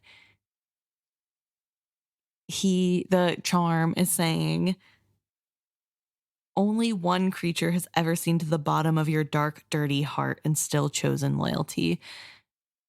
Because that means that Kennit had like not a great heart to begin with, right? I mean, maybe the charm just insults him constantly, so it could just be that. Fair. But Kennit says, you're bound to me. You don't have a choice, because he misunderstands. I suggest you make the best of it and do the duty you were created to do. Perhaps that way we shall both live longer.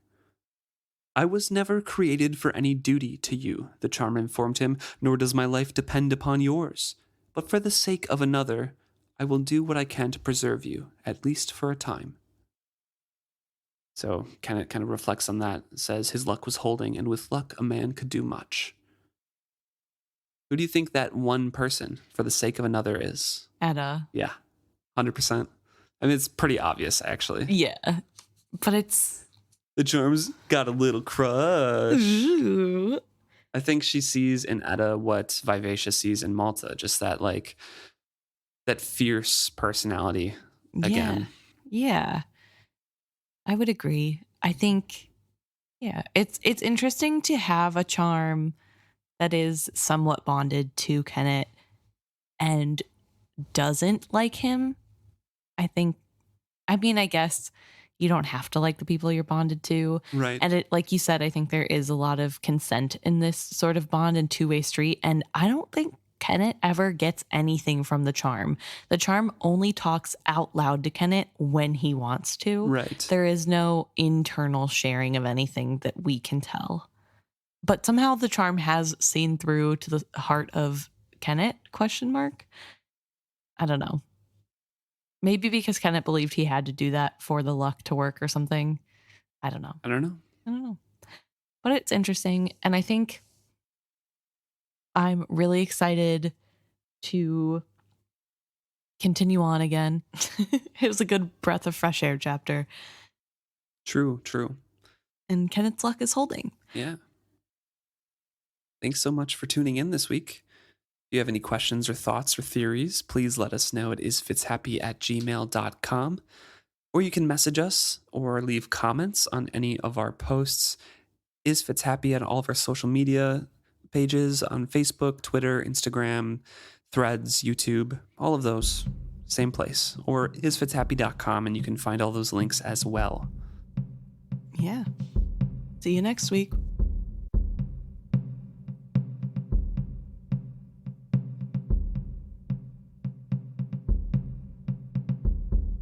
Okay, so now we're going to talk about some stuff that you guys have brought to our attention. This week, we're going to start with a comment from Kate on Instagram. And the comment is about the dream boxes. So Kate's theory is that the dream box powder is wizard wood. Yeah, which is what like you were kind of thinking about before. We were talking about like silver. Yeah, right? we were thinking maybe powdered silver, But like we talked about the wizard wood thing, and I was skeptical on that because it'd be very, very valuable. yeah. But Kate does also point out it is never said to be an elderling tradition. This is Right. a Rainwild tradition. So It's hard to say. Like, there's not a ton of yeah. So it's details hard. one way or the other. Exactly. But I will say, if it wasn't an elderling tradition, how did they get it to work? Because I feel True. like a lot of the magic and making the magic work comes from people steeping themselves in the memory to figure out more about it. Mhm. Some people just get lost along the way. But it seems to be that the idea is that they get into the memories of the elderling city to know how things work so they can Right. sell it. Yeah. I guess I don't know for sure if that's what happens with every single object. And maybe it was found by accident that if you I mean, I still don't even know how it works because you have to have an item from somebody. There's a lot of questions I don't know. about it Yeah, in general. Yeah. Too much. So I don't know. But I do really like the idea that it's wizard wood and that it's not an elderling tradition. It's something that the Rainwild people made up. So I like that. Thank you, Kate. Next, we're going to talk about a comment on Facebook from listener Bastion. And this comment covers a couple different topics. We'll start with Brashen and Amber's conversation in Last episode. Yes, last episode. And in this conversation, Amber is talking about how it's easy to face death willingly. Without flinching. Yes, without flinching. It's way harder. That's not what true bravery is, I think they're talking about. Yeah. True bravery is living or something along those lines. Mm-hmm.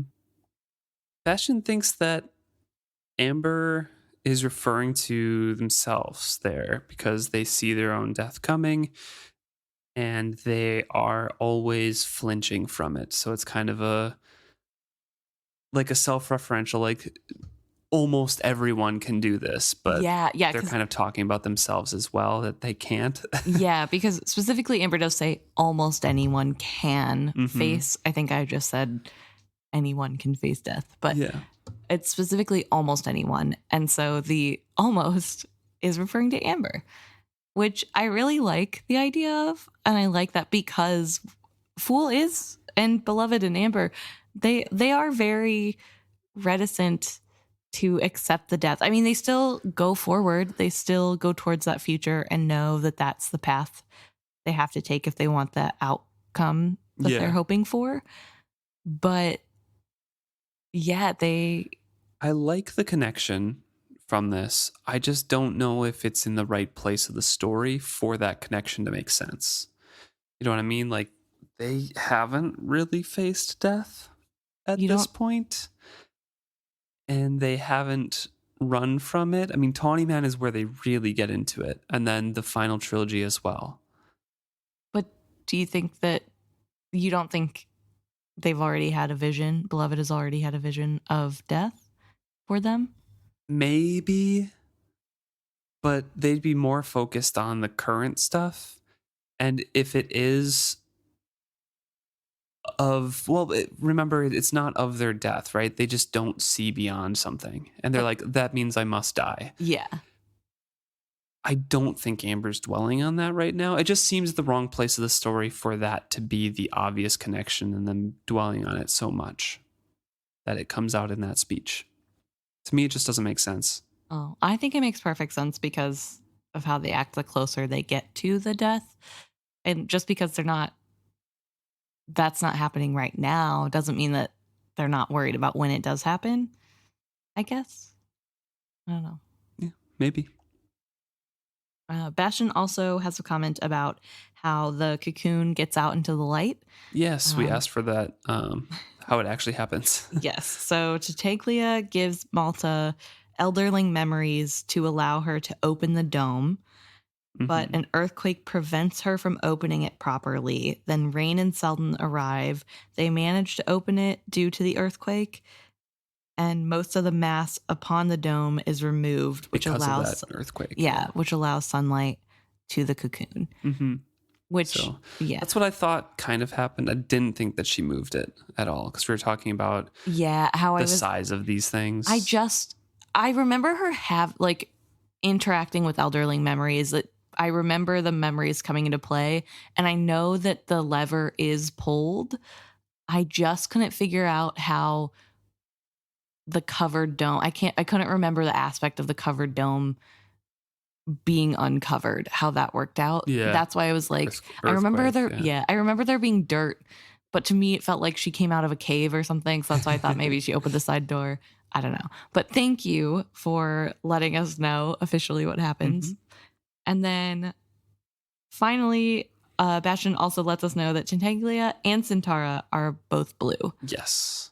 And they also explain, some of the other colors and stuff, and just that all the dragons are not the same shade, but there are multiple of the same color amongst the dragons. Yes. And apparently blue is one of the most common colors. Yeah. I forgot about that.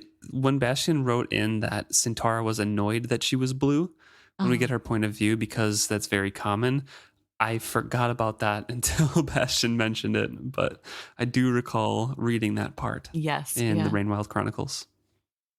It's so funny. I feel like my brain is very smooth when it comes to absorbing the memories of what happens in these novels. The little intricate details, it all just washes right off. So thank you to everyone who writes in and lets us know what we're missing. Right, also Bastion in this case specifically, because we very much enjoy having the details to remind us what we have to look forward to. So thank you, Bastion. We're professional podcasters, and we definitely know what happens in all of these 16 books. Listen.